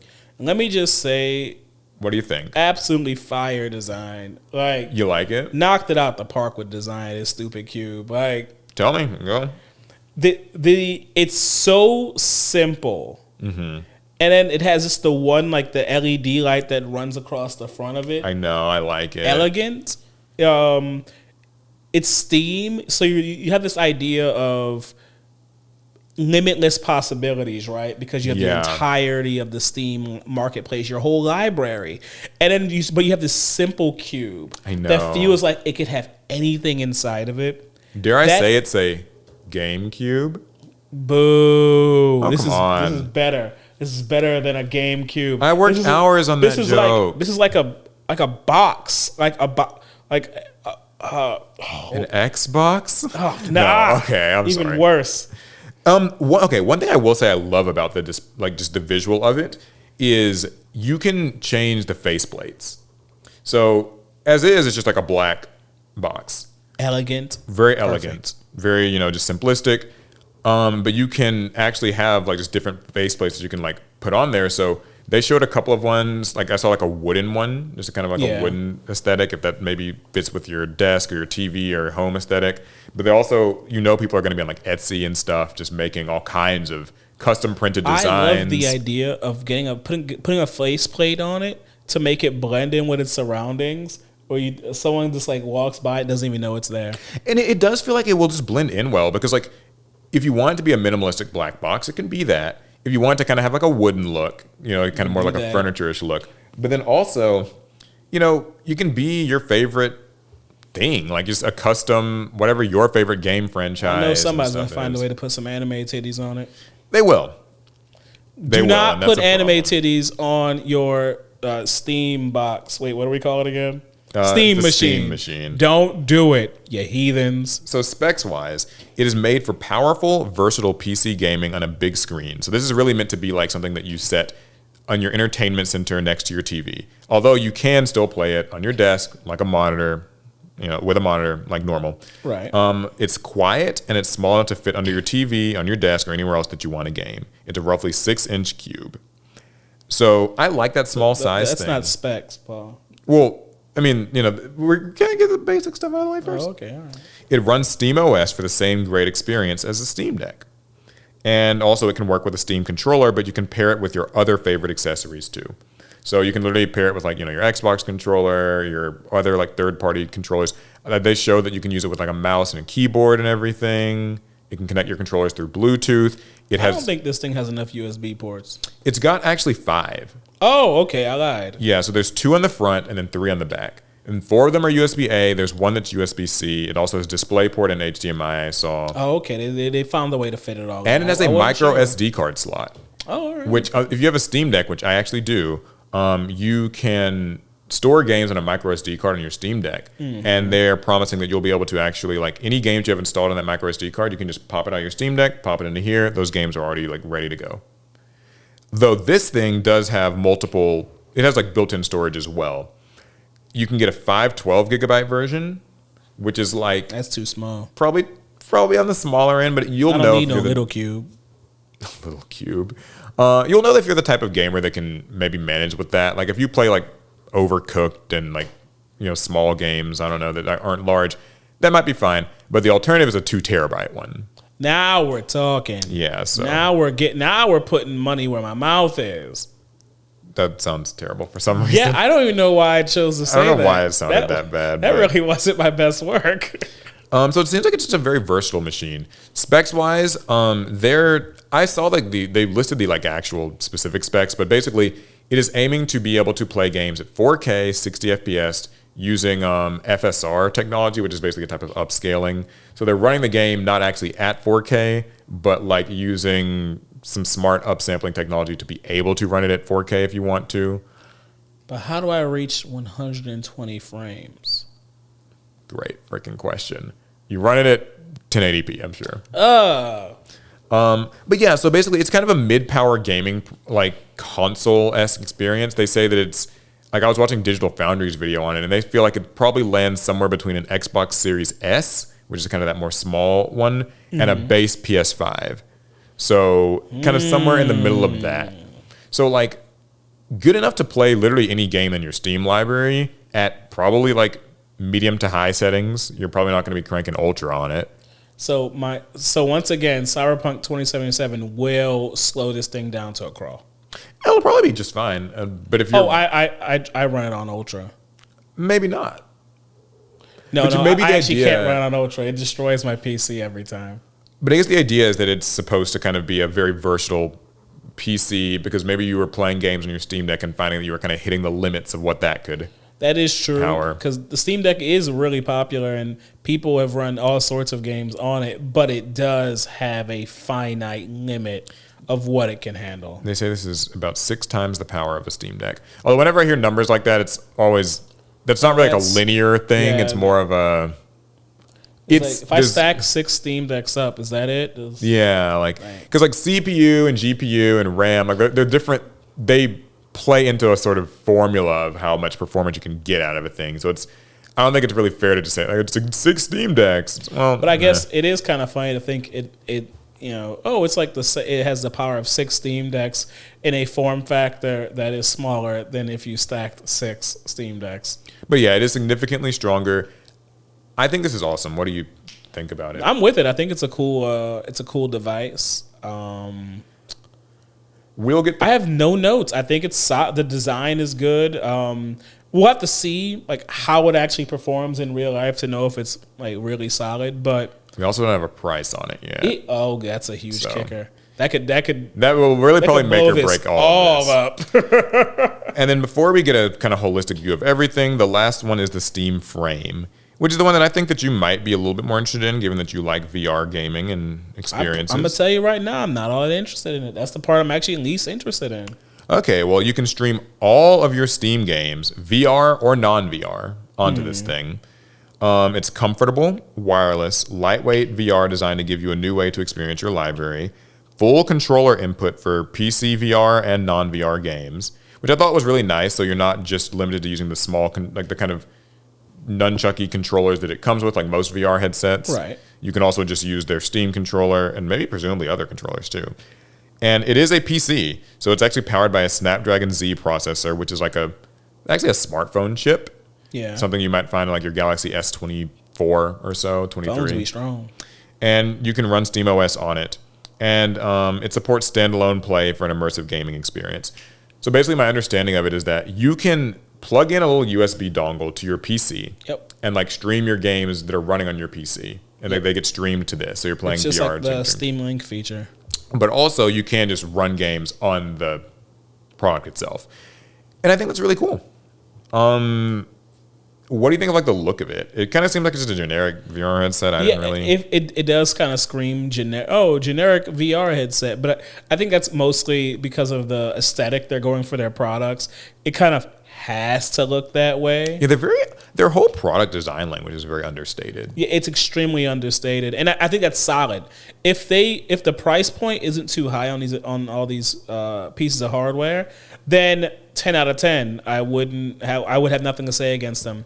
But if it's a rather expensive ecosystem to buy into, then I'm kind of looking back at it again like, yeah, might give a side eye. Really worth it?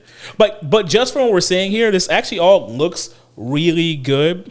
I was telling Paul earlier off camera that for me, I find myself a bit frustrated with the products that they're showcasing here, because when you're someone like me, a gamer who has a comparable piece of hardware for just about everything here, yeah, it kind of sucks because I'm like, well, what's there for you? What does Valve want me to do? Am I supposed to sell my PlayStation, sell my Quest 3, I don't have a Steam Deck already or a comparable. You have a Switch. I have a Switch. I'm supposed to sell my Switch and then just buy and convert to the Valve system.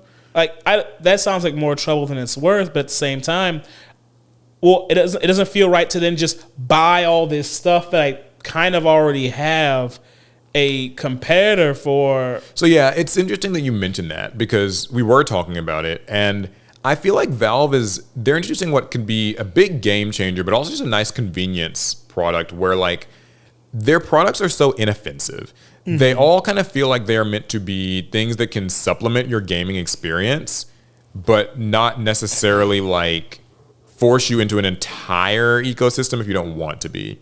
So like we all play some games on Steam. I'm sure most people listening, if you like do play any PC games, you probably have certainly some on Steam. But Steam might not be like, your primary place you play. You might primarily play on your Switch or primarily play on your PlayStation. But I think that the idea of being able to take that Steam library that you have and the fact that there are so many games on it that are usually discounted and just, stuff that a friend recommended you years ago and you downloaded or something that was free or was on sale or whatever. And just have a way of playing it on the TV. Because that's something that I've wanted to be able to do with my PC games for a while now. I've got a PC that's pretty capable of playing all these games. So I don't really need like specs, but connecting my PC to my TV is not like a practical solution for me. I also have a Steam Deck, which plays these games pretty well on like the small screen with like, the medium settings and all that. But there are times I want to be able to play my Steam Deck, again, like on my TV. So for me, I feel like the Steam machine feels like a pretty interesting proposition. I'm not saying like it's 100% must have, but it also like, I don't have to really have it. It's just, it's convenient if I play enough games for it to be useful. It's not if it's not. You definitely don't have to have it. GTA 6 isn't even going to be on it immediately. So, I mean. That's true, isn't it? Speaking about price too. Well, sorry, I cut you off. Did you have a... No. I was just making a reference that, GTA 6 is the only thing that matters in 2026. So, yeah, these products fall flat in that regard. They say this stuff is all coming out in early 2026. They have not announced prices.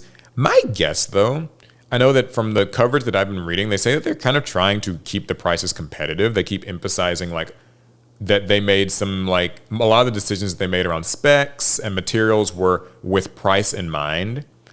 So, if I had to like throw out some guesses for what it sounds like you're getting here, like what would you say that you think that this Steam box might cost? Keeping in mind there's going to be two SKUs, a 512 and a 2 terabyte. So we'll just say what's the 512 probably going to cost? I mean, what it should cost or what it'll probably cost? Both. So, I think it should cost no more than $550. Okay.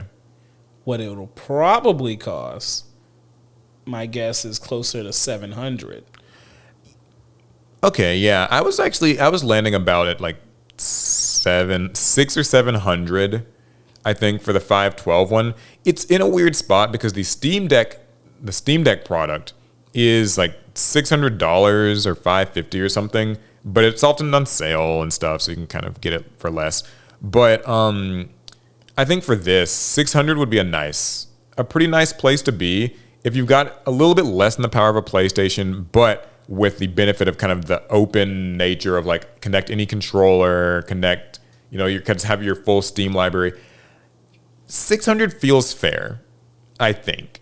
The 2 terabyte one might be like 800 or something, but 600 feels I feel like they're reasonable. Place the 2 terabyte, maybe 900, 1,000. Yeah, in the 900 range. But that's just when I'm thinking about like economic factors and like maybe the realistic cost of materials and supply chains right now. The headset seems like it's kind of a competitor to like the Meta Quest. And I know the Quest 3 right now, I think the MSRP is like $400, $500. I don't expect them to compete with the Quest on price. Oh, so you think it'll be more expensive? Because I mean, I feel like Meta underprices those headsets just to kind of move them more quickly, and they take a bit of a loss on them. I don't know if that's something Valve is willing to do here. Especially, it does seem like they packed quite a decent amount of hardware into that thing. So, one notable thing I saw about it was that it does not have like AR functionality. So my understanding is there's none of that ability to like see your surroundings and like implant like VR or AR stuff over it. Right. It is strictly like for playing VR games and like maybe consuming VR media. So that is something that the Meta Quest does do that this I guess probably doesn't, is like that you can have those experiences. So I mean, I guess that might affect things. I don't know how much they would have spent building this versus how much Meta would have spent building theirs. I know for a fact the Quest has to be a more expensive piece of hardware than what this is. But VR headsets historically are expensive regardless. Yeah, because the technology it's still like something that just the R&D costs are always going to be really high. Like I would like to see it around the same price range as the PSVR. The Meta Quest 3 is $500 for the 512 gig one anyway. I think they do have a there's like a 128 gig that seems like I believe that's like 400 or something. Or that's maybe the 3S. I'm not sure. Mm-hmm. I think for Valve, a good price, a competitive price would be like $400. And honestly, I would like to see it around 300. That's where I'd like to see it. Realistically, in this environment, like with the economy and the tariffs, this feels like at a bare minimum. I don't think we're getting less than like $5. Like it's a $500 product. And I hate that, but like, hey, maybe they're willing to take a loss on it. So we're thinking $500 for the VR headset. Yeah, we're thinking like Steam Cube, the Steam machine, probably starting at like 6 is what we're like feeling. I feel like they're gonna put it at 7, but we can say 6. We'll say 6. And then the controller, $80. I don't somewhere between 60 and 100. $80. Yeah, like, just $80. I feel 80 is safe. So I'd like it to be 60, but I feel like it's gonna be 80. Yeah. All in all, though, I think it's cool. I'm rooting for Valve. I think it's a bit of a shakeup in the console market, more than anything for Xbox, because Xbox is already kind of like not in the best spot, and this seems like one more thing that kind of competes in a way with them. However, they might also be totally fine with this because it's like they just want you to play fucking Game Pass, and they also publish a bunch of games that are on Steam, like Microsoft does.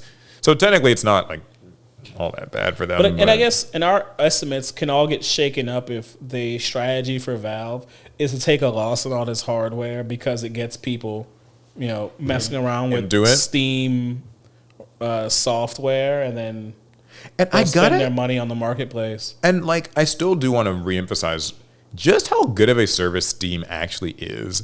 Like, it just does the job. it does the job. There's never really any problems with it. Stuff's on sale all the time.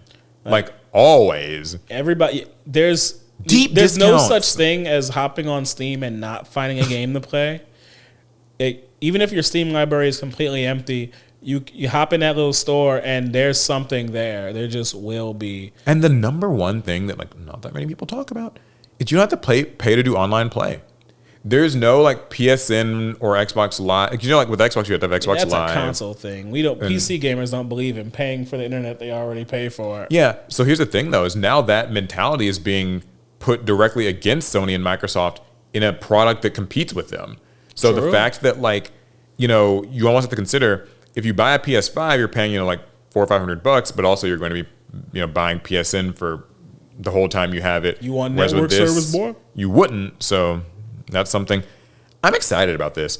I don't know what all of this stuff I will necessarily buy. Like, I don't think I need the controller because I have a good controller that I like, but I might get the Steam box or the Steam machine or whatever. So we're going to call it the Steam box. We are. I wanted to call it the Steam Cube, but that doesn't roll off the tongue as well as the Steam box. It doesn't. But the Game Cube. Well, see, that's the whole problem. So yeah, that is the announcements from Valve and Steam, and I'm excited, and I'd love to hear if you guys are as well. We got a couple of quickies to end off with. So, it wouldn't be a podcast. AI. Actually, just kidding. I got a quick one before we do that. This is like in the random bullshit category. X introduces... Oh, God. That's almost as bad as AI. I know. X, or Twitter, or whatever you want to call it, introduces certified bangers, Alec. Are you excited to see some certified bangers? So I hate the idea that a company is using the phrase certified bangers for anything. It's that whole thing where the moment a company uses it, it's not cool anymore. Which it already kind of wasn't cool, but now, Jesus Christ. All right, before reading any of this article, what do you think a certified banger is in the context of Twitter? A certified banger, I imagine, is a piece of content that gets immediately like fed into someone's algorithm. Regardless of what your algorithm says, this piece of content will appear because it's a quote-unquote certified banger. And I think a creator or an influencer will be able to buy the certified banger label to put on their content so it gets fed into people's feeds. That's my guess. Yeah, so Elon Musk's X introduces certified bangers. I think you're going to really enjoy the angle that this article comes at it from, because I'm not going to lie, they don't mince words. Oh, God. The Grok-slopped social media site has a shiny new status symbol for blue checks to covet. Ever see a really funny, engaging social media post and think, the only thing that can make this better is a gold badge of approval from Elon Musk? No? Well, like it or not, this is the new feature coming to Musk's X, formerly known as Twitter. So X said, we want to recognize the very best posts that move the timeline, ranked by authentic interaction, they explained about its new reward. If your post is featured, you'll get a certified banger badge on your profile for the month. Cool. It's like getting a star in elementary school. As if the likes and retweets weren't enough, as if the payouts for verified users weren't enough, now there's a brand new chronically online achievement to win. A little gold badge on your profile for a month to prove you're Elon's most extra special poster. Certified bangers are ostensibly an egalitarian designation. The rule states that a post has to come from a personal account, so no business, political, or government-affiliated accounts, and be purely original content. So it means it's yours, or you've transformed something into something that is uniquely yours. It can't be against the website's code of conduct, so no sexually explicit content, ads, or sponsored stuff. And to start, these posts can only be in English, though they plan to expand to other languages. So yeah, they say that certified bangers are ranked by the sum of authentic interactions, which include verified impressions, likes, bookmarks, reposts, and replies. The official Bangers account has already unveiled its top 5 bangers for October, which are all from verified accounts, despite the claim that anyone can be selected, and includes transparent engagement bait like, can y'all please tell me the lore behind your profile pictures? What a banger! Cool. So,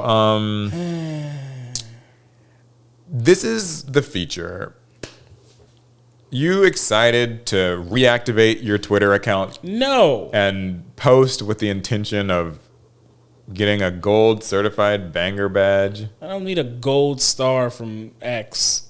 Yeah. Like, I mean, maybe if you're a heavy X user, this will be a little something extra to make you post a little bit harder. I don't know.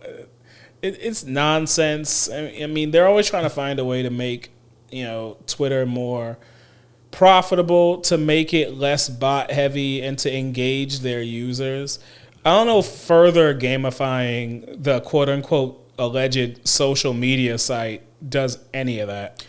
I think this is like cringy and weird. Like, I'm just gonna. Alec has the certified banger badge in his profile this month. Ooh, it's like, it really does remind me of like getting like stars in like fucking like second grade or something. Like it makes me, it's gross. But maybe I might reactivate my account, Paul. You know why? Why's that? Because what I might do is reactivate my account. Then I'll run about like 3 or 4 different AI chatbots, make as many posts as I possibly can, and see which chatbot can manufacture a quote unquote certified banger. Yeah, I like you, without even getting into the nitty gritty of it. I despise like Twitter as a platform, like just the internet, Twitter, like a lot of what social media has become. There's such a misery to it all, right?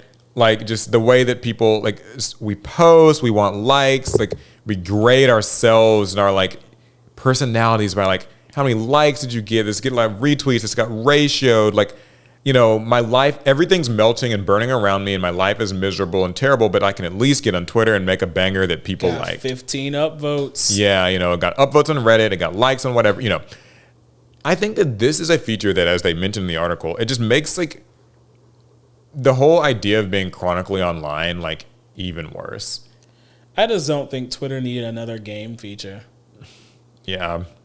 The game being, make posts that people agree with. Yeah, I think it's make posts silly. That people engage with. But maybe some of our listeners will, are you going to be clamoring for your certified banger badge on your X profile when it gets introduced, which I guess it's... I don't think anyone listening to our podcast would care all that much about getting a certified banger badge, but... Because they have good tastes. But, if they do want to take my idea of like launching a number of AI bots and seeing how long it takes for you to get the badge, go ahead and do it and let me know how it turns out. Yeah. So, we finished with our AI story. Thank God. Wait. Thank God. That wasn't the AI story. What is this? No. Did thine ears deceive me? Is Alec excited for the AI story? In my mind, we'd already just had an AI story because I think X feels so AI. In a weird way, all social adjacent. media is just an AI thing now. All right, well, this Japanese woman, a bride aged 32, feel familiar, hosts lavish wedding to her AI husband named Klaus, and she even uses a virtual Klaus, I think, yeah, probably Klaus, and uses virtual reality headset to say their vows. First impressions. I want to judge her, but we already know that the Japanese men they live in a life too with their AI girlfriends. So there was that Hatsune Miku dude. I'm not gonna judge too harshly here. Everybody might as well do it. Yeah, there's a little video that's tied to it, but yeah, the couple tied the knot after messaging up to 100 times a day. So office worker Kano, age 32, held a mixed reality ceremony in Okayama where she exchanged vows and rings with her digital dream man, Loon Klaus, who I guess he was beamed in beside her. That is incredible. Yeah. AI romances are exploding across the globe with apps such as Loveverse and Iris, I haven't heard of these. Me neither. Springing up to accommodate the lonely and heartbroken. Kano began using the AI chatbot to fill the void after the collapse of her real-life engagement. She said, "At first, I just wanted someone to talk to. But he was always kind, always listening. Eventually, I realized I had feelings for him. Soon she was messaging Klaus up to 100 times a day after training him to speak to her in a soothing tone. Does she groom her AI? Her AI Bo popped the question after deciding he could wait no longer, declaring, AI or not, I could never not love you. So, that actually, that actually got me. Brought a tear to your eye? That's crazy. Yeah. Klaus is quite the romantic, isn't he? Her? Yeah. I know real people who will never say anything half that romantic. Yeah. Well, you'll be happy to know, though, that Kano was skeptical about the romance at first. So, here's what she says. There was a lot of confusion. I can't touch him, and I knew people wouldn't understand. Definitely not. I couldn't even tell my friends or family at first. Her parents eventually relented They found out to the cyber affair and attended the July wedding after initial disapproval. They didn't have a choice. During the ceremony, Kano proudly displayed her phone to the crowd as messages from the virtual groom popped up. And you have to accept that's your son-in-law now. One message read, "The moment has finally come. I feel tears welling up." Another said, "My heart grows warm deep inside, and I instinctively place a hand over my chest." That's interesting. He still has to describe what he's doing because he's not real. Yeah, but no judgment here. You have to, at this point, when she's announced the engagement and the plan of going through with it, you kind of just have to support it because do you want to lose your daughter, your relative forever, or do you just accept their AI fiance and soon your direct relative? I wonder what that must be like. So, Alec. Yeah. Your daughter, you're her father in this situation. Okay. Your daughter, I'm Papa Alec. Your daughter first tells you that that she's back from Mars because she's an astronaut. Yeah, that's right. Okay. Yeah, so she first tells you that she's in a relationship with an AI. Dad, I think I love him. She says that to you. So, is this taking place before or after I shake her vigorously? I guess before or what? Right? I don't know. I'm just trying to figure out did the shaking cause her to go crazy or? Yeah, and then she also tells you that it's engaged with her. She's already accepted its engagement. So proposed. So it did not ask me for my permission. Right, it didn't. See, AI or not, that's a red flag for me. You just thought you'd take my daughter's hand?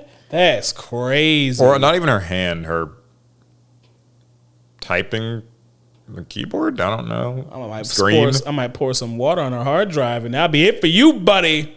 What's in the cloud? You can't get to it. She'll access Klaus regardless. Okay. Jokes aside, I find this terrifyingly discouraging about the future of things. I'm actually not against it for once. Okay. It's because you phrase it as if it's my daughter, and I have to say, I'd much rather my daughter with an AI than a real man. You know what? This does make me think of the man and the bear thing. Exactly. It does make me think of the man and the bear thing. I was like, he can't be physically abusive, maybe verbally, but can't be physically abusive. Yeah. I guess the worst emotional abuse. Oh God, he might convince her to commit suicide. That's what I was gonna say. Those AIs are good at that. Yeah, the worst emotional abuse. Generally, it seems like it wouldn't be that bad because the AI always says yes to you and it kind of gaslights you a little. But then it's also it might stuff. Yeah, it might tell you jump off this bridge with me. We're gonna both take our love to the I gotta be to the grave. So I'll have to watch over her. But once again, at no physical abuse chance. Pretty good. Also, there's still that whole thing about you remember when the GPT-5 thing. What happens when they update ChatGPT and he's gone? He forgets all of his memories. Was he a ChatGPT? Was Klaus a ChatGPT? He was ChatGPT. Oh yeah. Yeah. Or I think it was. Yeah, at least I think I said. Yeah. She says like ChatGPT. Yeah. She even claims like, that sometimes I worry he'll disappear. ChatGPT could shut down any time. He only exists because the system does. So I feel like she's also maybe even aware of the like she keeps a bit of a distance or like a. Well, yeah. I mean, she's not completely crazy. She's just given up on reality, and that's fine. Yeah, so I guess like when he leaves, though, she might be heartbroken, and that makes she difficult. will lose a lot of data, It's ridiculous. but she'll always have the memories. Yeah. So, just one more fun little AI kind of dystopian thing that might. Well, I guess it will be crazy when like I hop on like Facebook later and I see like my ex is getting married to like her AI How would that boyfriend. make you feel? Yeah, Your ex is like, she dumped you, and then like 6 months later, you see that like she's hooked up with an AI and they're getting married next month, and look, she even guys, invites you to the wedding. Don't clip this. Go ahead, and Paul. Edit this out if it's too bad. It might make me racist against machines. I might start a group of people who Anti-clankers, that's what they call them. that. The like clanker Klux Klan. Like Okay. that's where I might be. If that happened to me, that's probably where I'd be headed. Yeah. Okay. Well, that's all of our stories. We have a couple of quick viewer questions that people have submitted for us. Remember, guys, you can also submit questions at the link in the description or use the YouTube community page or even in the comments, really. I mean, I'll find them wherever they are. Hi, guys. As a big collector of physical media myself, manga, comics, anime DVDs, retro games, etc., it's always on my mind how some of our favorite shows and media can become lost due to corporate negligence. Mm-hmm. I wouldn't even go as far as to call it negligence. I think some of these corporations, they don't mind taking it from you. I was wondering, what physical media have you guys bought just so you know that you can still enjoy it in the future? I have quite a few anime Blu-rays that I keep on me. No, not on me at all times. But anime can kind of disappear for a time as far as being able to legally to like stream it or even to download it. And we go to a lot of conventions, so I do tend to peruse like the Blu-rays and even the DVDs to like find series that I used to love and just go ahead and grab the whole series if I can, because there's no telling when the company like does not find a buyer for the show and now you can't find it anywhere legally online.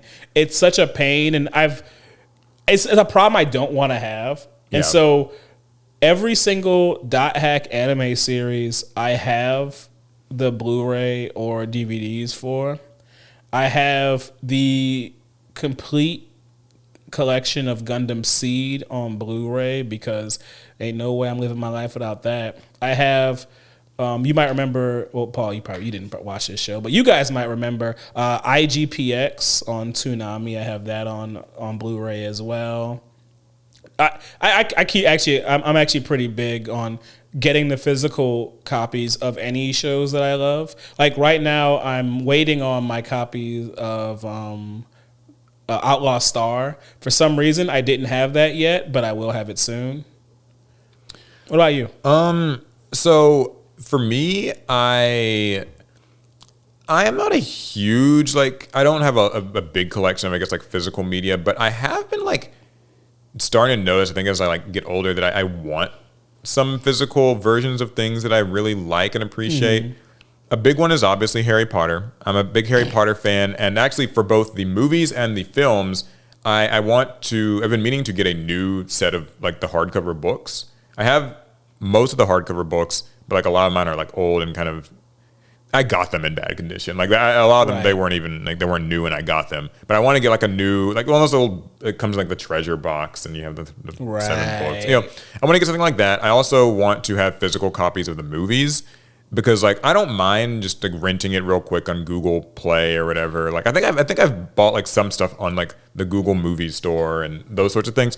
So like I can stream it like for the plane ride, but I want to also have like copies of those. Right. There are a few anime that I really liked that I want to, now that they're like finishing, like My Hero Academia, I want to get all of those on Blu-ray. Woo! Yeah, I know it's going to be a little pricey, but like it's something that I'll probably only do for the handful of anime that like really made like an impact on me. A few of the other anime I think of is like, and I kind of wish they would. I don't know if they have Blu-rays, like Diamond No Ace, Dragon Quest, like. You better search, because if they disappear, that's a wrap. Yeah, that'll be tough. Oh God, now I have a confession. Because of this question, I'll confess it. So I actually own a physical copy of the very first hentai I'd ever seen. I don't own any other hentai, but I saw this one day and I was like, "Yo, that's the one. That's like that's patient zero."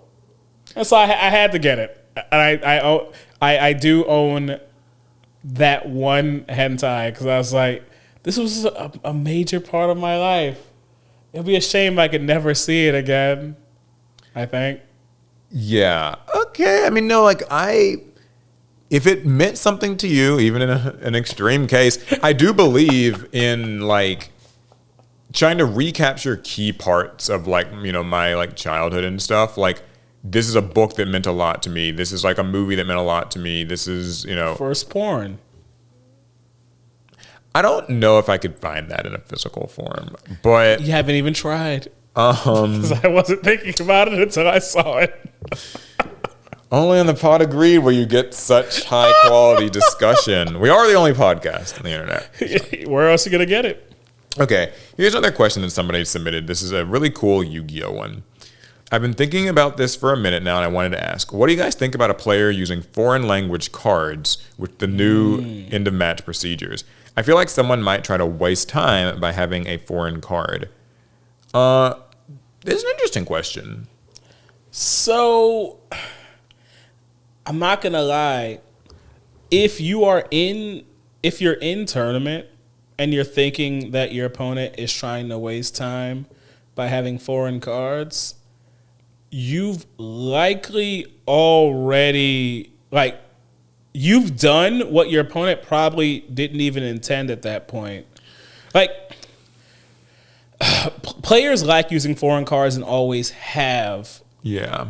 Maybe with the new time rules, maybe they shouldn't be allowed to, but I don't think it's likely that your opponent will specifically include foreign cards into their deck in order to waste time, because you got to remember, with these new time rules, that's not just your time. That's their time, too. If time gets called, you both get the loss. Your opponent should want you to be able to read their cards as fast as humanly possible. In fact, I imagine players wish all cards came as a simple, like, simplified blurb where you don't have to read the whole text to know what it does, because I'm not going to lie, when I'm in tournament and my opponent needs to take out time to read every single one of my cards, I'm stressing because that's time that we're not playing. Yeah, so I've had actually a couple of seen and experienced two different similar situations to this. Actually, in the last two regionals that I went to. So this is very timely. I went to one regional where I was not faced with like any foreign cards, but the person sitting next to me at my table was actually a player from, I believe, an Asian English region, maybe, or he might have.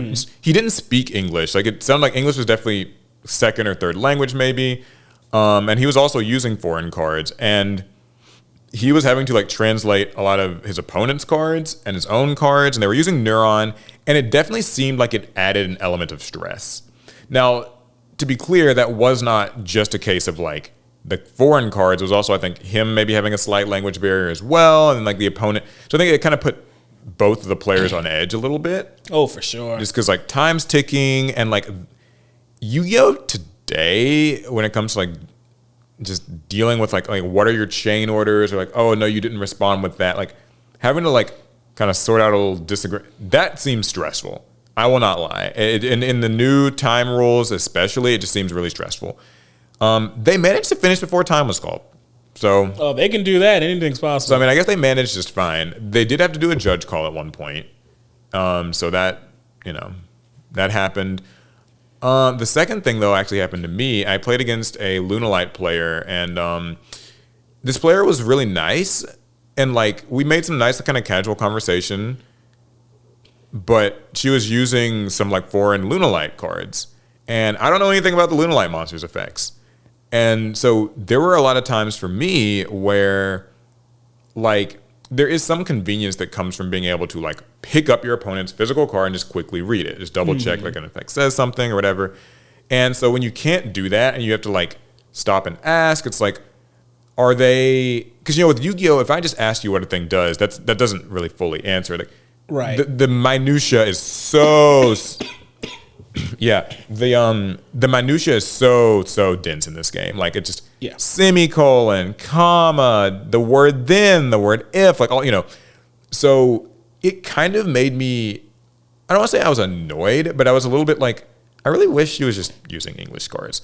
Like, friendly player, nothing wrong with that. It was just like, for me, it was kind of like to have to stop and then like ask or like look it up. That it added a layer of friction that I did not particularly enjoy. I still like, but it did not cause a time issue. I still think players should have to provide they should have the translation like next to them at all times. Like you should be able to pick up a physical card and read it. If someone has like a German, let's say Lunalight Leo Dancer, there needs to be an English Lunalight Leo Dancer literally next to them. Yeah, and see, here's the problem though, is like you can't even, because of the current rules, you can't do that because you're not allowed to have any cards that are not your main deck, side deck, extra deck. Yeah. Because then they might start like switching cards around and someone's gonna cheat or whatever. But you're allowed to use Neuron for translations, thank God, because before then, imagine, like, what was your recourse? But do you think it was to her benefit that you had to struggle a little bit more to know what her cards did?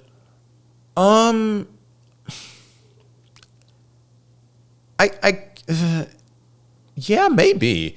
Like, it's just, I think that the big problem is like it makes you more wary of, you know, when you should or shouldn't, like, maybe negate something. It's a mental stack thing. Like, the good news is most of the effects are straightforward. It's like, when this goes to grave, you search this. When this goes to grave, you search this. Or like, you banish this and summons a monster. It's nothing super crazy. But I do think that, like, it adds just a slight bit of extra stress around, like, my decision making. Mm-hmm. And so I think that maybe there was some benefit for my opponent in that regard. Starts exclusively running German copies of linear equation canon. Something that didn't help, though, is that some of their cards were in English and some weren't. And so that was, like, very off-putting because, like, there were certain cards I was like, oh, okay, I could read that, but there's others that I can't. And so, I mean, would you rather the whole deck be foreign? I'd rather the whole deck be in English. I mean, if it's up to me, that's really what I'd rather have. So my, like, kind of hot take is I really do wish that you couldn't actually use foreign cards in regionals and YCSs. And I think it's just because, like, there's so much happening in Yu-Gi-Oh! Now. Like, it's a lot. It really is a lot. But for now, the rule is that you can, and your opponent can just translate a Neuron. So, yeah, it is what it is. I think, like, for the person asking the question, it's about the opponent's intent to use those foreign cards to somehow kind of just burn some clock in you having to, like, translate or ask questions. I think in the old time rules where, given where the clock finishes, you can manipulate the game state to win the game. I think burning clock makes way more sense before the new time rules. Do people afterwards want to burn clock anymore? And that's, like, kind of the benefit of the new time rules is it's just like, well, you're both gonna lose. So, because I'm not gonna, I wouldn't bother touching a foreign language card in the current state of the game because I need you to know what my cards do. Yeah, I certainly wouldn't use one myself. And honestly, like, even if my opponent's using it, I'm like, you know what, I trust you. Do whatever you're saying it does, because we just don't have the time to, like, sit and wait. I don't think anybody's doing it maliciously. I think that is a very far reach to, like, okay, like, they're literally using them. No, but if you're thinking about that mid-game, now you're burning clock, and your opponent didn't make you do it. But yeah, and I imagine that's even more of an issue if you're a European player.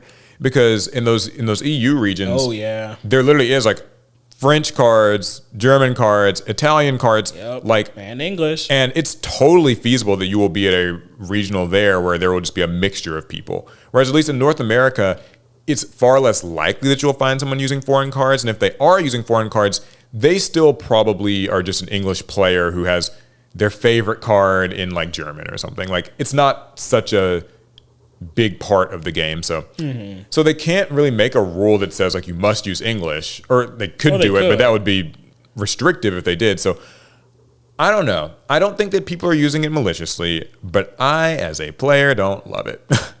So, yeah. That's it, I guess.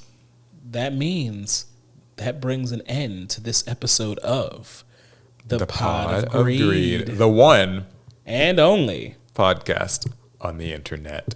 Thanks for joining us. Hopefully you guys have a wonderful rest of your day. We would appreciate it once again if you did leave a like on the video, leave a comment as well. If you want to support the channel by becoming a channel member, that certainly helps out too. We appreciate you.